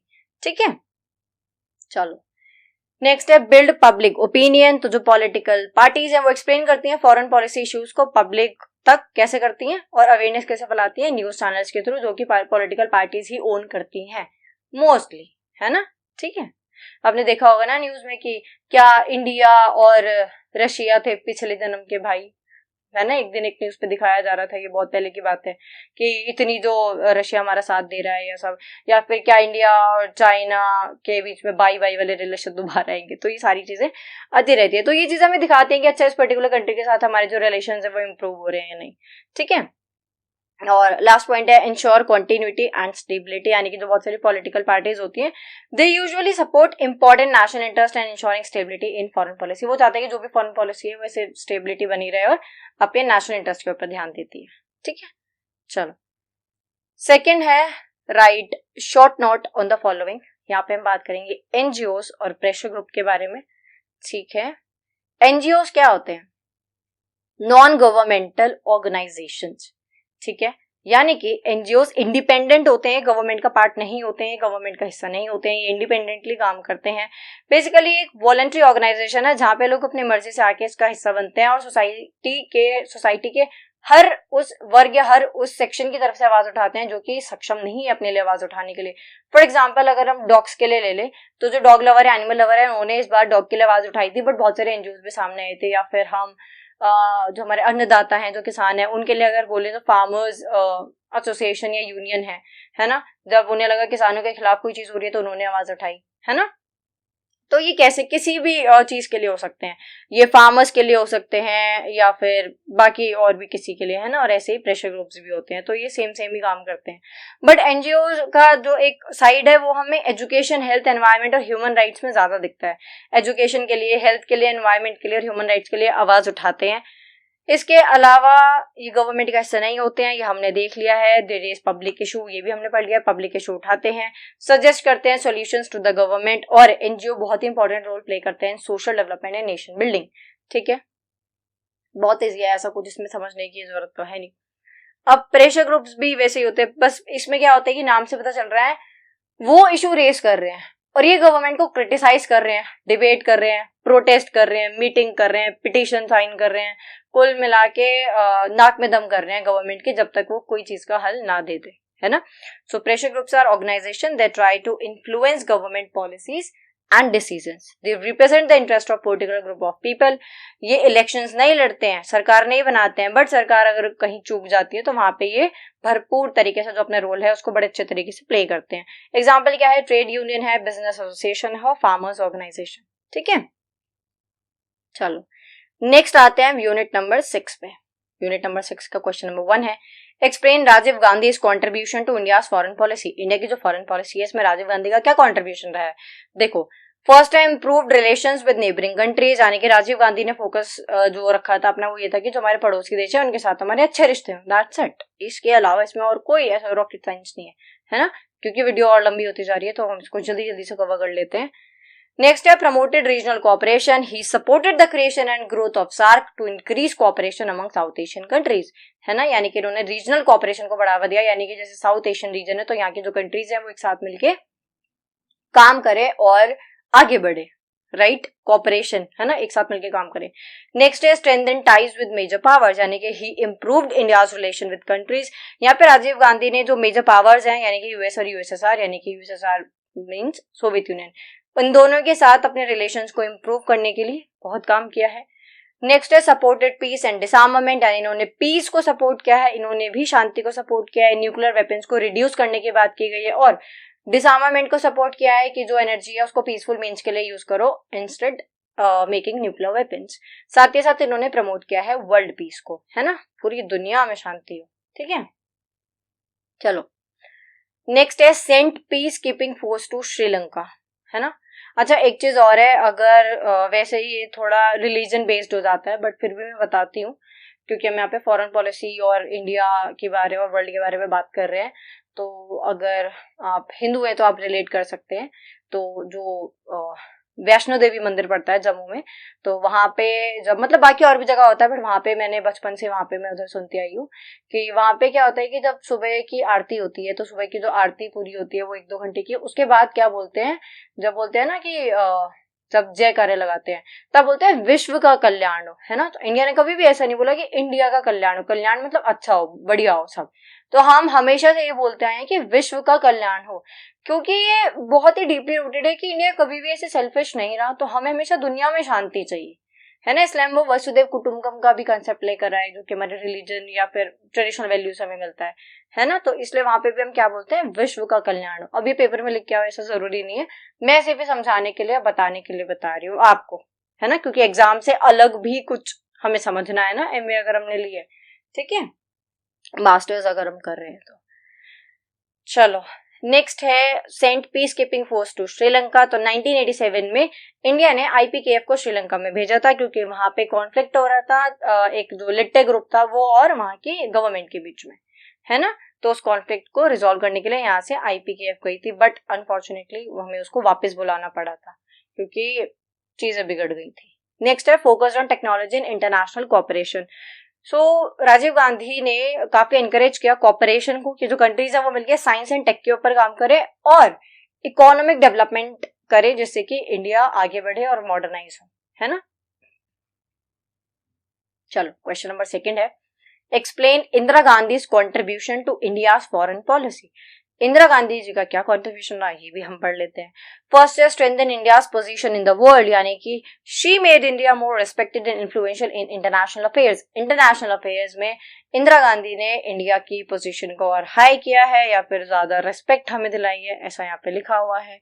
नेक्स्ट है सपोर्टेड बांग्लादेश इंडिपेंडेंस। 1971 में जो वॉर हुआ था वहां पे इंदिरा गांधी ने, यानी कि इंदिरा गांधी यानी कि इंडिया ही मान लो उस टाइम पे, मतलब जो भी लीडर या लीडर तो नहीं कह सकते, जो भी हमारा रूलर नहीं, आई गेस लीडर ही कह सकते हैं, जो हमारा लीडर है वो जो कर रहा है वो अपनी मर्जी से नहीं, इंडिया के बिहाफ पे कर रहा है। तो उस टाइम पे इंडिया ने बांग्लादेश को सपोर्ट करके उसको आजाद करवाया था पाकिस्तान से, ठीक है। नेक्स्ट है signed a friendship treaty with Soviet union. 1971 में ही इंडिया ने Indo Soviet treaty of piece को साइन किया था, जिसका मतलब था कि हम बढ़ावा देते हैं किसको, कॉपरेशन और फ्रेंडशिप को, किसके साथ, सोवियत यूनियन के साथ, ठीक है।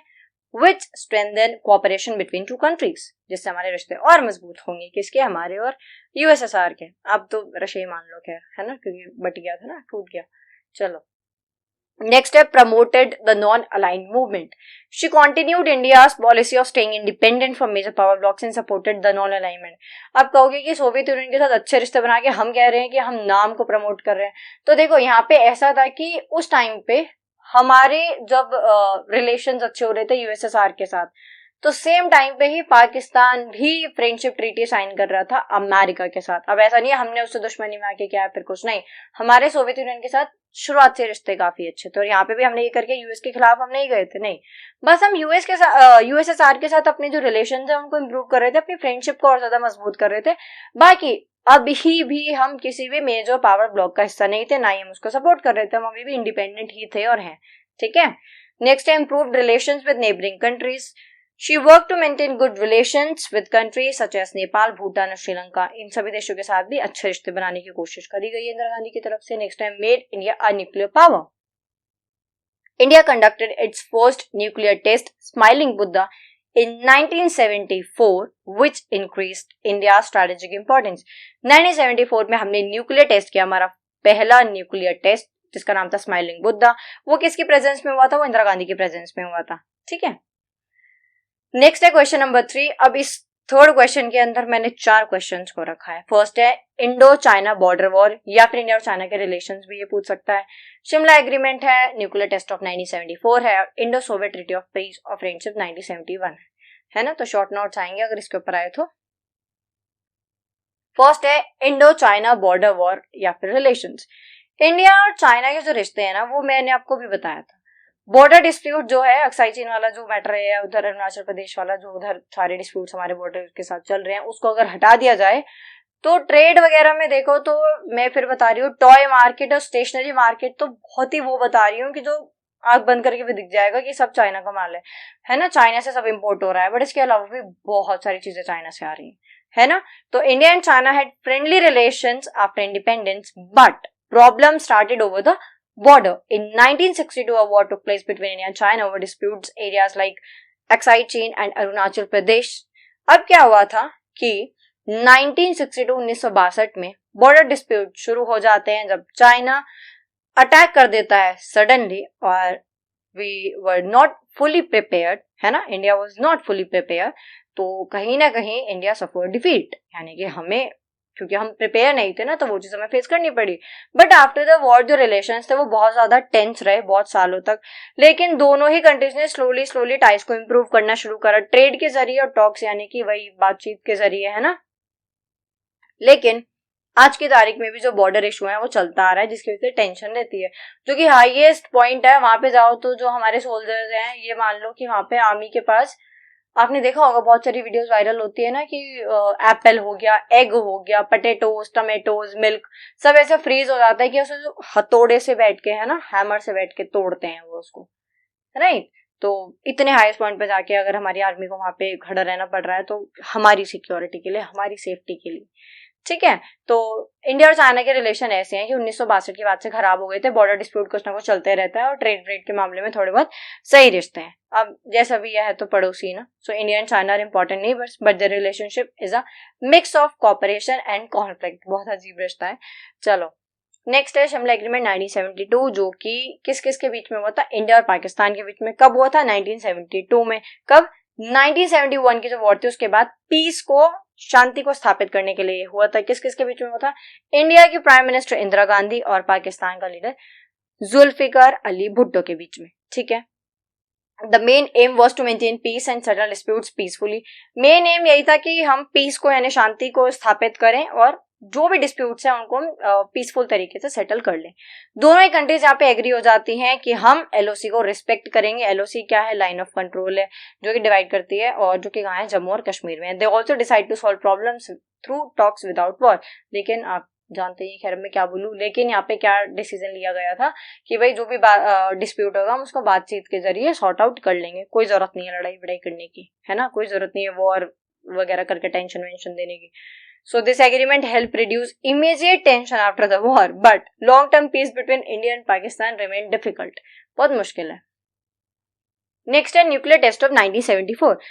So in 1974, India conducted its first nuclear test in Pokhran, Rajasthan. So it was called Smiling Buddha. अभी हम ये पढ़ के आ रहे हैं कि 1974 में हुआ था। इंदिरा गांधी की उस टाइम पे प्राइम मिनिस्टर थी, स्माइलिंग बुद्धा नाम था। और हमने क्या बोला कि क्यों करा है हमने, बहुत सारी कंट्रीज उस टाइम पे they are starting imposing restrictions on India ना, है ना, बहुत सारी कंट्रीज ने रेस्ट्रिक्शंस इम्पोज कर दिया था इंडिया के ऊपर 1974 में जो स्माइलिंग बुद्धा किया था।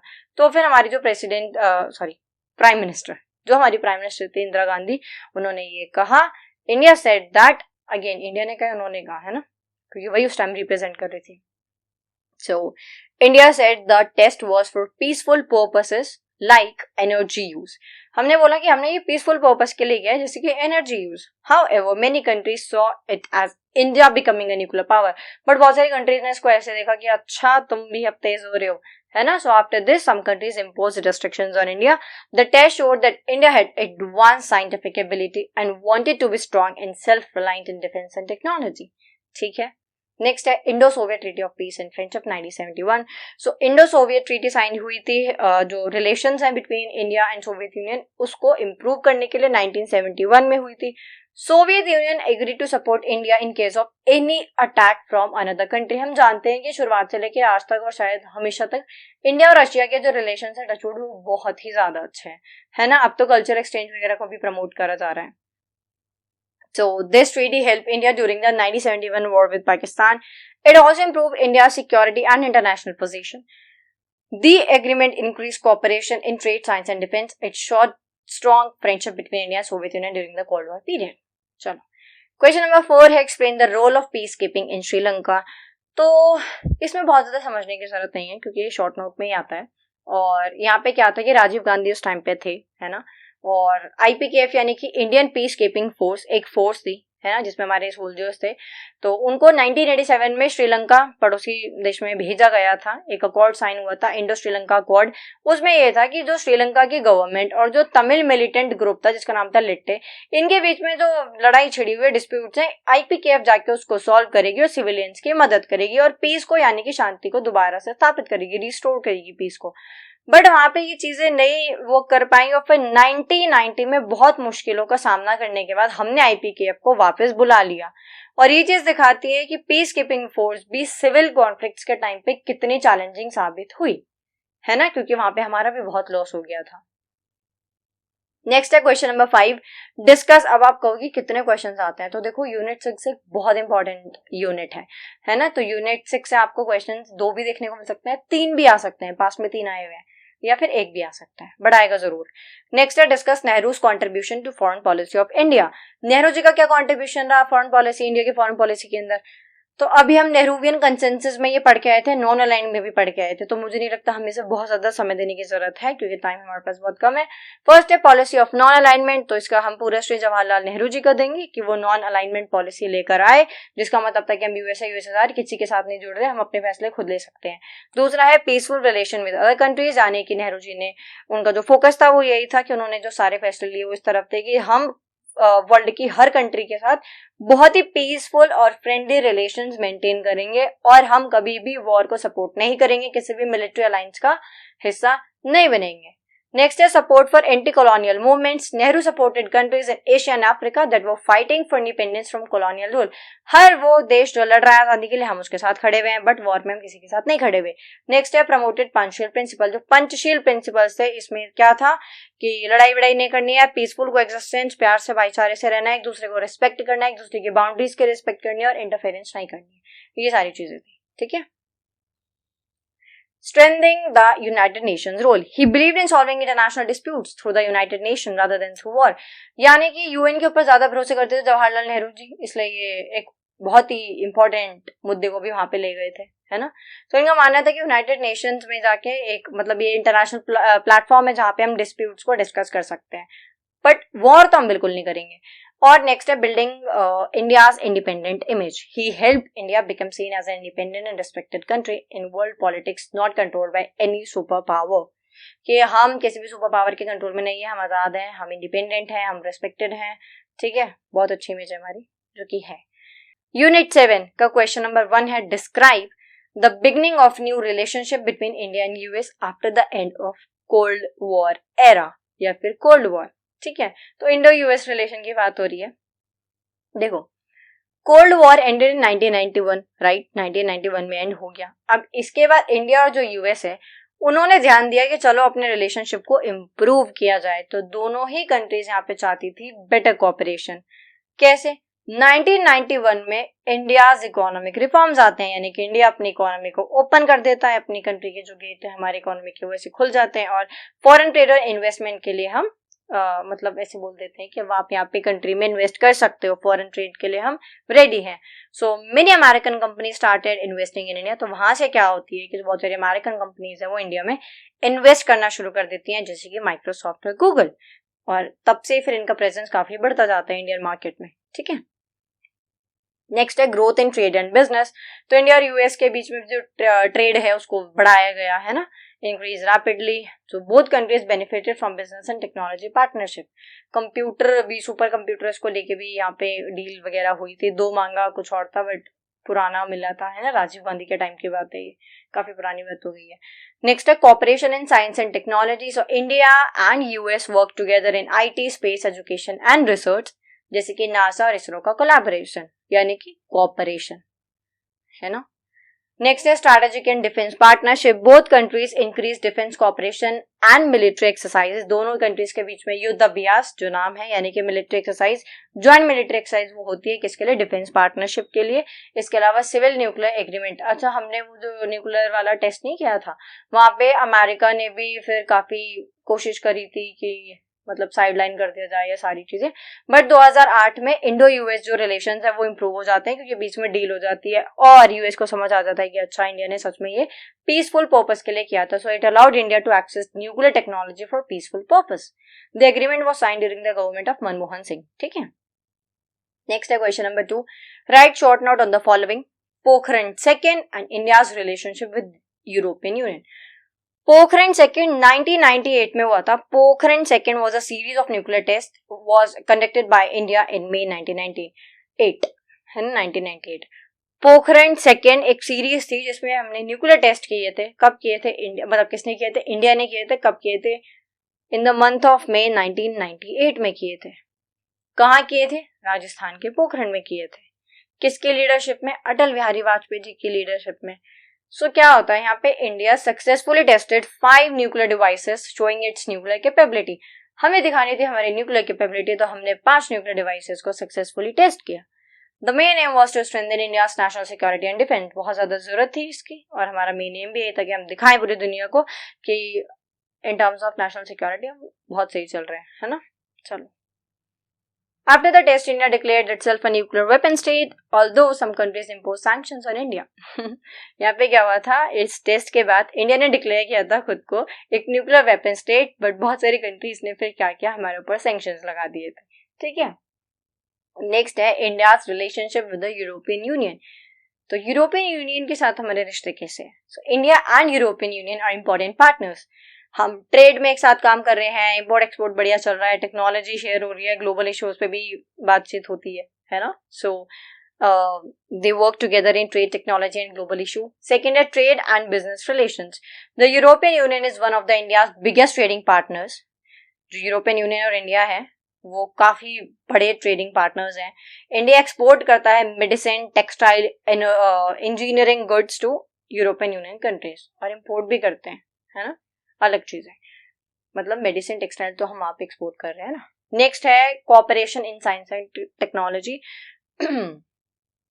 Cooperation in science and technology. So India and European Union work together in research, innovation and education. Example, joint research projects in clean energy and health. Next है climate change and environment. देखो जो मुझे लगता है ना कि ये तो बहुत ही ज़्यादा इजी है, तो क्या ही बताना है, इसकी तो ये जो हेडिंग है इसने सब बता दिया है, तो उसको मैं बहुत ज़्यादा डिटेल में फिर नहीं पढ़ाती हूँ, क्योंकि ऑलरेडी ना करते करते भी बहुत ही लंबी वीडियो पता नहीं कैसी हो जाती है. ठीक है, बाकी आप कमेंट करके जरूर बताना आपको एग्जाम्पल्स कैसे लगते हैं और समझ में आती हैं चीज़ें, कितनी समझ में आती हैं, कैसी वीडियोस लगती हैं. ठीक है, फिर मैं और जल्दी जल्दी और बहुत सारी वीडियोस लेके आऊँगी. नेक्स्ट है climate change and environment. Both cooperate to protect the environment and promote renewable energy. Example है support for solar and green energy products. So मिलके क्लाइमेट चेंज के ऊपर काम कर रहे हैं, एनवायरमेंट के ऊपर काम कर रहे हैं, रिन्यूएबल एनर्जी को प्रमोट कर रहे हैं, एनवायरमेंट को प्रोटेक्ट करने के लिए मिलके काम कर रहे हैं, है ना. ग्रीन एनर्जी प्रोजेक्ट, सोलर और ग्रीन एनर्जी प्रोजेक्ट्स के ऊपर भी मिलके काम कर रहे हैं. नेक्स्ट है पॉलिटिकल स्ट्रैटेजिक डायलॉग. तो जो लीडर है इंडिया और यूरोपियन यूनियन के, वो रेगुलरली मिलते रहते हैं ग्लोबल इश्यूज को डिस्कस करने के लिए, जैसे कि India European union summit meetings. ठीक है. नेक्स्ट है पीपल टू पीपल कॉन्टैक्ट. तो many Indian students, professionals and business work and study in Europe. बहुत सारे इंडियन स्टूडेंट्स हैं, प्रोफेशनल्स हैं और बिजनेस वर्क है, मतलब लोग पढ़ने के लिए, काम करने के लिए या घूमने के लिए वहां पे जाते रहते हैं. कहाँ? यूरोप में. बहुत सारे इंडियन स्टूडेंट्स हैं जो कि जर्मनी और फ्रांस में पढ़ रहे हैं, जो कि यूरोपियन कंट्रीज हैं. ठीक है, चलो आ जाते हैं यूनिट 8 पे. क्वेश्चन 1 है discuss India Japan bilateral relation since world war second. बात करेंगे इंडिया और जापान के रिलेशंस के बारे में. तो वर्ल्ड वॉर सेकेंड के बाद जापान के साथ काफी फ्रेंडली रिलेशंस थे हमारे. इंडिया और जापान ने बहुत अच्छे अपने रिश्ते मेंटेन किए हुए थे, है ना. After the world war second India supported Japan peaceful recovery and development. हम जापान के साथ थे कि भाई अच्छे से मस्त अपनी शांतिपूर्वक ऐसे रिकवरी करो, डेवलपमेंट करो, आगे बढ़ो, हम तुम्हारे साथ है ना. पीस ट्रीटी यानी कि India signed a separate peace treaty with Japan in 1952. 1952 में हमने 1952 में एक अलग से पीस ट्रीटी साइन की थी जापान के साथ. क्यों की थी? This help build trust and friendship between the two countries. दिखाने के लिए कि तुम बहुत जरूरी हो हमारे लिए. कौन? तुम यानी कौन है यहाँ पे? जापान है, हम यानी इंडिया है. ठीक है. So this help build trust and friendship between the two countries. Next है economic cooperation. Japan has provided loans and financial assistance for India's development. हाँ, और अगर मैं बात करूँ दिल्ली मेट्रो के बारे में, तो अगर आप दिल्ली से हो और आप मेट्रो में ट्रैवल करते हो तो एक स्टेशन है रेड लाइन पे, वेलकम स्टेशन. वहां पे आपने देखा होगा कि पूरी एक लंबी सी ऐसे वॉल बना रखी है, जिसमें जो भी जापान के लोग आए थे या फिर जब भी फर्स्ट टाइम यहाँ स्टार्ट की गई थी, तो बहुत सारे ना पिक्चर्स वगैरह वहाँ पे लगाई हुई हैं. तो बहुत सारी चीजें लिखी हुई हुई हैं वहाँ पे. अगर वहां से कभी कोई जाए तो पढ़ना जरूर, है ना. अच्छा मस्त बनाया हुआ है एकदम. चलो नेक्स्ट है trade and investment. So Japanese companies invest heavily in India. जो जापानीज कंपनीज है वो इंडिया में बहुत हेविली इन्वेस्ट करती हैं. हेविली इन्वेस्ट यानी बहुत ज्यादा इन्वेस्ट करती हैं. सुजुकी या टोयोटा की बात करें तो वो भी मेजर इन्वेस्टमेंट्स करते हैं इंडिया के अंदर. Strategic and defence partnership. India और जापान कोऑपरेट करते हैं in terms of security, defence, maritime affairs. दोनों मिलके कंडक्ट करते हैं ज्वाइंट मिलिट्री एक्सरसाइज. ठीक है. High speed rail project. तो जापान इंडिया को हेल्प करता है और करता है और अभी भी कर रहा है. मेट्रो की बात हो या Mumbai Ahmedabad bullet train project है ना, बुलेट ट्रेन की भी अगर हम बात करें, या फिर अभी हमने देखा सुजुकी टोयोटा वाली बात भी. सो ये सिंबल है कि जापान और इंडिया के रिलेशंस कितने अच्छे हैं, है ना. जापान भी कितनी हेल्प कर रहा है और इंडिया ने भी कितने अच्छे से अपने रिलेशंस मेंटेन करके रखे हुए हैं. तो इंडिया और जापान के साथ बात करें तो काफी अच्छे से रिलेशन है, बढ़िया है. Question second, explain India's foreign policy towards China. तो इसके ऊपर वैसे हम अभी बात करके आए थे, बट फिर भी चलो देख लेते हैं. फर्स्ट है maintain piece at the border. हम वैसे चाहते हैं कि बॉर्डर पे शांति रखे चाइना, और कुछ नहीं. So India wants peace along the India China border so that people can live safely. ताकि हमारे लोग सेफ अपने आप को महसूस कर सके, है ना, और हमारे जो आर्मी के जो जवान हैं जो इतने -डिग्री टेम्परेचर में बर्फ में रहते हैं, ना खाना पीने ढंग का ना कुछ, है ना, ताकि फिर हम उनको भी ऐसे थोड़ा नीचे की तरफ बुला लें। तो हम बस ये चाहते हैं कि वो थोड़ी शांति रखे। So both countries hold military talks after border tension such as a Galwan Valley clash. Next is protect India's sovereignty. So India firmly defends its territory and does not accept claims over its land. हम क्योंकि कभी किसी के territory पे जाके claim नहीं करते, तो हम ये कैसे एक्सेप्ट कर लेंगे कि कोई भी आके हमारी टेरिटरी के ऊपर क्लेम कर देगा, है ना। कुछ ऐसे मैं नाम भूल गई हूँ, मैं पहले उसके बारे में काफी बार डिस्कस कर चुकी हूँ।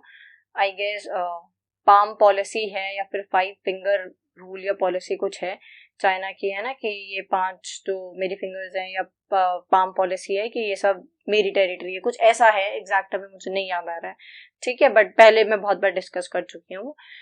तो वही है इसमें कि हम बिल्कुल नहीं चाहते कि कोई हमारी टेरिटरी के ऊपर भी क्लेम करे, है ना, तो हमें इसके ऊपर ऑब्जेक्शन है। India objects to Chinese claims in areas like Arunachal Pradesh. Next है promote trade but reduce dependence. जैसा कि मैंने बताया, टॉय मार्केट, स्टेशनरी मार्केट बहुत छोटा एग्जांपल है, और दुनिया भर के मार्केट जो चाइनीज प्रोडक्ट से भरी पड़ी है। तो जिसके लिए हमने क्या करा, पूरी तरह खत्म नहीं कर रहे, बट हम रिड्यूस कर सकते हैं अपनी डिपेंडेंसी, जिसके लिए प्रोजेक्ट गवर्नमेंट लेके आई थी मेक इन इंडिया, जिसमें हम इंडिया के अंदर ही जो चीजें हैं उनको मैन्युफैक्चर करेंगे और जो हेवीली इम्पोर्ट हो रहा है उसके ऊपर नहीं रिलाय करेंगे, ठीक है। नेक्स्ट है कॉपरेट वेयर इंटरेस्ट मैच। सो India works with China on global issues and both countries benefit, जैसे कि ब्रिक्स। सो इंडिया और चाइना कॉपरेट करते हैं, अगर जैसे हम ब्रिक्स की बात करें, इकोनॉमिक डेवलपमेंट मैटर्स की बात करें, तो जहाँ पे दोनों के इंटरेस्ट की बात आती है मिल जाते हैं, है ना, मिल जाते हैं मतलब सहमति तो हो ही जाती है। नेक्स्ट है build strong relations with other countries. So India strengthen partnership with other nations to maintain balance in the region. Example की बात करें, so India works with Quadrilateral Security Dialogue along with the USA, Japan and Australia. तो हम बाकी countries के साथ भी अच्छे से रिलेशन मेंटेन करके रखते हैं, ठीक है। नेक्स्ट है support a multipolar world. India believes no single country should dominate the world, power should be shared among many nations. तो हमारा ये मानना है कि देखो कोई भी एक ऐसी सिंगल कंट्री नहीं है, दुनिया तो सिकंदर भी नहीं जीत पाया, सिकंदर ही था ना, हाँ तो दुनिया तो सिकंदर भी नहीं जीत पाया। तो यहाँ पे वही वाली बात है कि इंडिया बिलीव करता है कि कोई भी जो सिंगल कंट्री है वो वर्ल्ड पे डोमिनेट नहीं करनी चाहिए, नहीं कर सकती है। तो जो पावर है power should be shared among many nations. Example, India supports reforms in international institutions and works with different countries while maintaining its strategic independence. Next है question number 3, discuss India Russia relationship mid 90। अब हम बात करते हैं India और Russia के relationships के बारे में।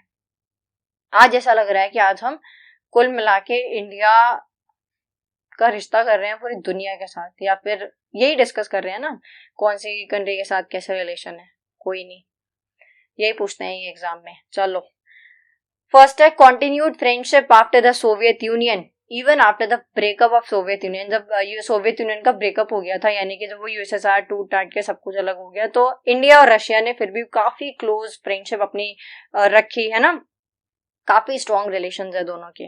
डिफेंस कॉपरेशन, तो रशिया और इंडिया जो है, मतलब जो रशिया है वो इंडिया का मेन सप्लायर है मिलिट्री इक्विपमेंट्स का। तो हम हमेशा से ही जो भी हमारे फाइटर एयरक्राफ्ट हैं, हमारे टैंक्स हैं, हमारे नेवल इक्विपमेंट्स हैं, हम रशिया से ही लेते हैं, हम गद्दारी नहीं करते और दोस्ती भी नहीं तोड़ते, ठीक है। नेक्स्ट है economic and trade relations. Both countries work to improve trade and economic cooperation, यानी कि जो दोनों ही कंट्रीज हैं ये काम करती हैं ट्रेड को इम्प्रूव करने के लिए और इकोनॉमिक कोऑपरेशन के लिए। Example, they sign agreements to increase business and investment between the two countries. और अब तो कल्चर पे भी काफी काम हो रहा है, कल्चरल एक्सचेंज वगैरह पे, है ना। नेक्स्ट है support on international issues. So Russia often supported India's views on important global matters. देखो रशिया ने हमेशा इंडिया को सपोर्ट किया और इंडिया भी हमेशा रशिया के सपोर्ट में ही रहता है और रहेगा, क्योंकि बहुत अच्छे रिश्ते हैं, है ना। Russia backed India's position on the Jammu and Kashmir issue in international forums. Next है scientific technological cooperation. So India and Russia collaborated in science and technology and space research. Example की बात करें तो scientists from both countries work together on research project and space related program. तो international issue पे भी साथ मिलके काम कर रहे हैं और डिफेंस इक्विपमेंट्स में हम मिलिट्री इक्विपमेंट्स उससे ले रहे हैं रशिया से, और ट्रेड वगैरह पे भी काम कर रहे हैं, साइंस एंड टेक्नोलॉजी के ऊपर भी कॉपरेशन है ना। इसरो और रशिया की क्या नाम है, आई गेस कॉस्मोस है ना, कॉस्मोस, तो ये मिलके काम कर रहे हैं, ठीक है, जो भी ये बता देना, मैं भूल गई हूँ।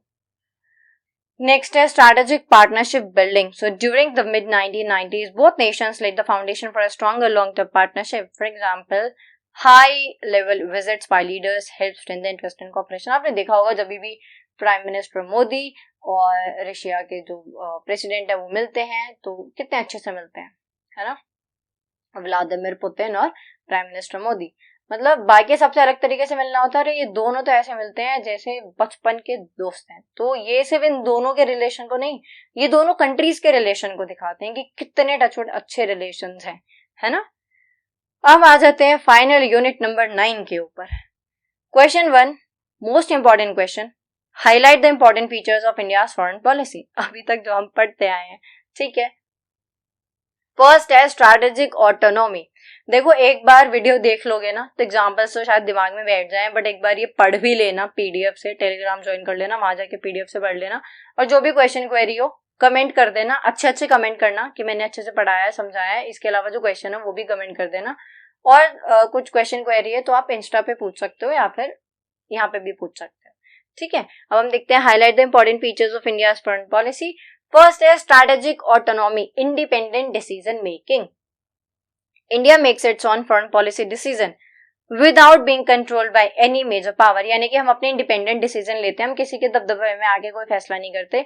India maintain relation with both the US and Russia based on national interest. तो लेकिन हमारे जो रिश्ते हैं वो सबके साथ सही हैं, बट डिसीजन हम अपने खुद ले रहे हैं, ठीक है. नेक्स्ट है peaceful coexistence. India believes in resolving disputes through dialogue and peaceful means. यानी कि हम चाहते हैं कि कोई भी डिस्प्यूट है किसी के भी साथ तो हम पीसफुल तरीके से उसको सॉल्व कर लें. सो हम प्रेफर करते हैं डिप्लोमेटिक टॉक्स, मीटिंग्स, ये सारी चीजें इंस्टेड ऑफ वॉर या ऐसे दुश्मनी वगैरह नहीं. हमें चाहिए कि जो भी सामने है, नेबरिंग कंट्री है या कोई भी है, पीसफुल तरीके से बैठ के बातचीत से मैटर को सॉल्व कर लो. नॉन अलाइनमेंट हम बहुत बार पढ़ चुके हैं तो हम इसको स्किप कर देते हैं. नेक्स्ट है गुड रिलेशन विद नेबर्स. ये भी हम पढ़ चुके हैं कि इंडिया की पॉलिसी है नेबरहुड फर्स्ट पॉलिसी, यानी कि जो पहले पड़ोसी हैं उनको खुश रखना है, उनके साथ अच्छे रिलेशंस रखने हैं जिससे कि इंश्योर कर सके हमारी सिक्योरिटी, सेफ्टी, और फिर दुनिया भर के साथ अच्छे रिलेशन बनाने ही है. Support for international cooperation. तो हम सपोर्ट करते हैं कि दुनिया भर की सारी कंट्रीज मिलकर एक साथ काम करें, है ना. इसलिए हम जो भी इंटरनेशनल प्लेटफॉर्म्स हैं जैसे United nation, international climate initiative, ये सब हैं, तो यहाँ पे भी हम बहुत एक्टिव रहते हैं. अच्छे अच्छे जवाब भी देखती है. अभी तो हमारी एमई की तरफ से जो वीडियोस हम देखते हैं काफी अच्छे जवाब हम देते हैं, है ना.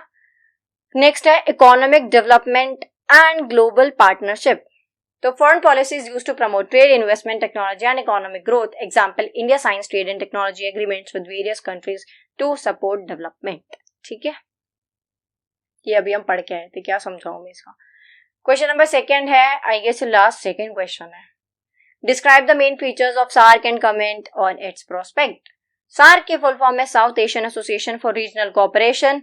सार्क को बनाया गया था 8 दिसंबर 1985 में at the first SAARC summit Dhaka Bangladesh में हुआ था. इसका मेन एम है cooperation, peace, economic growth, social development को प्रमोट करना, यानी कि जो ये रीजन की कंट्रीज है, साउथ एशियन कंट्रीज है, मिलके काम करें, इकोनॉमिक ग्रोथ हो, शांति रहे, यहाँ पे कोऑपरेशन एक तरीके से एकदम ऐसे स्ट्रॉन्ग रीजन सामने है, ठीक है. जो इसके ओरिजिनल मेंबर्स हैं वो है बांग्लादेश, भूटान, इंडिया, मालदीव्स, नेपाल, पाकिस्तान, श्रीलंका. अब मैं इसका शॉर्ट में बता देती हूँ कि अफगानिस्तान ने 2007 में इसको ज्वाइन किया था. टोटल 8 मेंबर्स थे, बट क्योंकि इंडिया पाकिस्तान की नहीं बनती तो बहुत सारी कंट्रीज ने भी, जो 2014 में जो आखिरी सार्क समिट हुआ था काठमांडू नेपाल में, उसके बाद बहुत सारी कंट्रीज ने कहीं ना कहीं अपना बैक ऑफ कर लिया था, पीछे हट गए थे वो. तो फिर उसके बाद कोई मीटिंग इसकी नहीं हुई. 2014 में इसकी आखिरी मीटिंग हुई थी 26-27 नवंबर को काठमांडू नेपाल के अंदर. 19th SAARC summit Pakistan Islamabad 2016 में होने वाला था बट नहीं हुआ, ठीक है. सार्क का मतलब यही था रीजनल कोऑपरेशन, यानी कि SAARC help South Asian countries work together and solve common problems, ठीक है. फर्स्ट है रीजनल कोऑपरेशन, यानी कि सार्क हेल्प करता है साउथ एशियन कंट्रीज को कि वो मिलके एक साथ काम करें और कॉमन प्रॉब्लम्स को सॉल्व करें. नेक्स्ट है इकोनॉमिक डेवलपमेंट, यानी कि it promotes trade and business among member countries, यानी जो भी मेंबर कंट्रीज हैं वो क्या करें, आपस में मिलके ट्रेड वगैरह को बढ़ावा दें, इंपोर्ट एक्सपोर्ट बढ़ाएं अपने रीजन के अंदर, और क्या करें, इकोनॉमी को एक दूसरे की इंप्रूव करें. सोशल कल्चरल एक्सचेंज, यानी कि जो कंट्रीज हैं इस रीजन की वो एजुकेशन, साइंस, टेक्नोलॉजी, कल्चर, इन सबको आपस में शेयर करें. Peace and friendship, so it aims to strengthen friendship, trust and peaceful relation among member countries. But कहीं ना कहीं देखो तो आसियान इससे बेहतर निकला, है ना. सार्क में कंट्रीज ही कुछ ऐसी थी जिसकी वजह से सक्सेसफुल नहीं रहा। लास्ट क्वेश्चन पे आते हैं इस वीडियो के। जो नेक्स्ट वीडियो आएगी होपफुल वो इससे छोटी रहेगी, बट दोनों ही बहुत इंपॉर्टेंट है, तो दोनों ही देख के जाना, ठीक है। क्वेश्चन थर्ड है, what are the irritants in India Bangladesh relations. क्या इरिटेंट्स हैं इंडिया बांग्लादेश रिलेशंस में? फर्स्ट है शेयरिंग ऑफ रिवर वाटर, यानी कि जो दोनों ही कंट्रीज हैं वो एक रिवर के ऊपर डिपेंड है, एक मतलब एक ही रिवर के ऊपर डिपेंड नहीं है, बट यहाँ पे जो इरिटेंट्स हैं उसकी बात कर रहे हैं। तो जो तीस्ता नदी है, तीस्ता रिवर है, यहाँ पे बांग्लादेश को ऐसा लगता है कि जितना उसको पानी चाहिए उतना उसको पानी मिल नहीं पा रहा है, ड्राई सीजन के अंदर भी उसको इतना पानी नहीं मिल पाता है, तो यहाँ पे कोई भी एग्रीमेंट फाइनलाइज नहीं हो पा रहा है, तो यहाँ पे रिवर को लेकर डिस्प्यूट रहता है। इलीगल माइग्रेशन, तो बहुत सारे बांग्लादेशी ऐसे लोग हैं जो इलीगल यहाँ पे आ जाते हैं, जिसकी वजह से हमारी बॉर्डर फोर्सेस जैसे कि BSF भी परेशान होती है, वहां के लोग भी परेशान होते हैं, और हम तो है ही परेशान। So people sometime cross the border illegally from Bangladesh into India. This creates concern about job security and resources. Example, border state such as Assam often raise this issue. Next है border disputes and border killings. Although most border issue have been resolve, बहुत सारे जो border issues है वो resolve कर लिए गए हैं, बट अभी भी टेंशन है क्योंकि स्मगलिंग होती है और इलीगल क्रॉसिंग होती है, जिसकी वजह से वायलेंस बढ़ जाता है, सिविलियंस भी काफी बार मारे जाते हैं, है ना। नेक्स्ट है trade imbalance. So India export ज्यादा कर रहा है बांग्लादेश के अंदर, बट इम्पोर्ट इतना नहीं हो रहा है। बांग्लादेश चाहता है कि इंडियन मार्केट में उसकी चीजों को भी बेटर एक्सेस उसको भी मिले, उसकी चीजों को, उसके प्रोडक्ट्स को, बट ऐसा नहीं हो पा रहा है। तो Bangladesh often ask for easier entry of its garments and other goods. Next is security and मेरा गला सूख गया है, ठीक है, थोड़ा मैनेज कर लेना। नेक्स्ट है security and extremism concern. Security and extremism concern में क्या है, both countries cooperate against terrorism, terrorism के खिलाफ दोनों ही कंट्रीज लड़ रही हैं, but security concern remain. India worries that anti India groups should not use Bangladeshi territory. जो एंटी इंडिया ग्रुप्स है, हमें डर रहता है कि कहीं वो बांग्लादेश की जो टेरिटरी है उसका इस्तेमाल ना करें हमारे खिलाफ, ठीक है। लास्ट बचा है political and public opinion differences. Changes in government और political debates can affect relation, यानी कि जो गवर्नमेंट बदलती रहती है, लीडर बदलते रहते हैं, तो उनकी प्रायोरिटी अलग है। हो सकता है वो इंडिया से ज्यादा पाकिस्तान की तरफ हो या किसी भी अदर कंट्री की तरफ हो या उसकी बातों में आ जाए, तो वो भी फिर इंडिया के लिए खतरा ही है, क्योंकि हम ट्रस्ट तो नहीं कर सकते हैं। तो जो लीडर्स और डोमेस्टिक पॉलिसीज वहाँ की चलती रहती हैं या फिर जो स्टेटमेंट्स वो देते रहते हैं, तो वहाँ पे काफी मिसट्रस्ट पैदा होता है, भरोसा हमारा उठ गया है ना। So discussions about citizenship and migration policy in India have at times caused concern in Bangladesh. अभी भी रिसेंट में देखिए तो फेंसिंग हो गई है ना, ऑलमोस्ट पूरी हो चुकी है। तो यहाँ बस इतना ही था। आई होप आपको वीडियो अच्छी लगी होगी, और कमेंट जरूर करना और लाइक भी जरूर करना, शेयर भी जरूर करना, जो भी क्वेश्चन करिए पूछ लेना। और अगर सेकंड पार्ट नहीं डल पाता है या कोई और आपके सब्जेक्ट की वीडियो नहीं आ पाती है, तो फिर उसके लिए आप जो पुरानी वीडियोस हैं चैनल पे वो भी देख सकते हैं, उसमें भी 6 साल के क्वेश्चन हैं। अपडेट नहीं है बट 6 साल के क्वेश्चन हैं। बाकी कोशिश रहेगी कि वीडियो आ जाए, ठीक है। Thank you.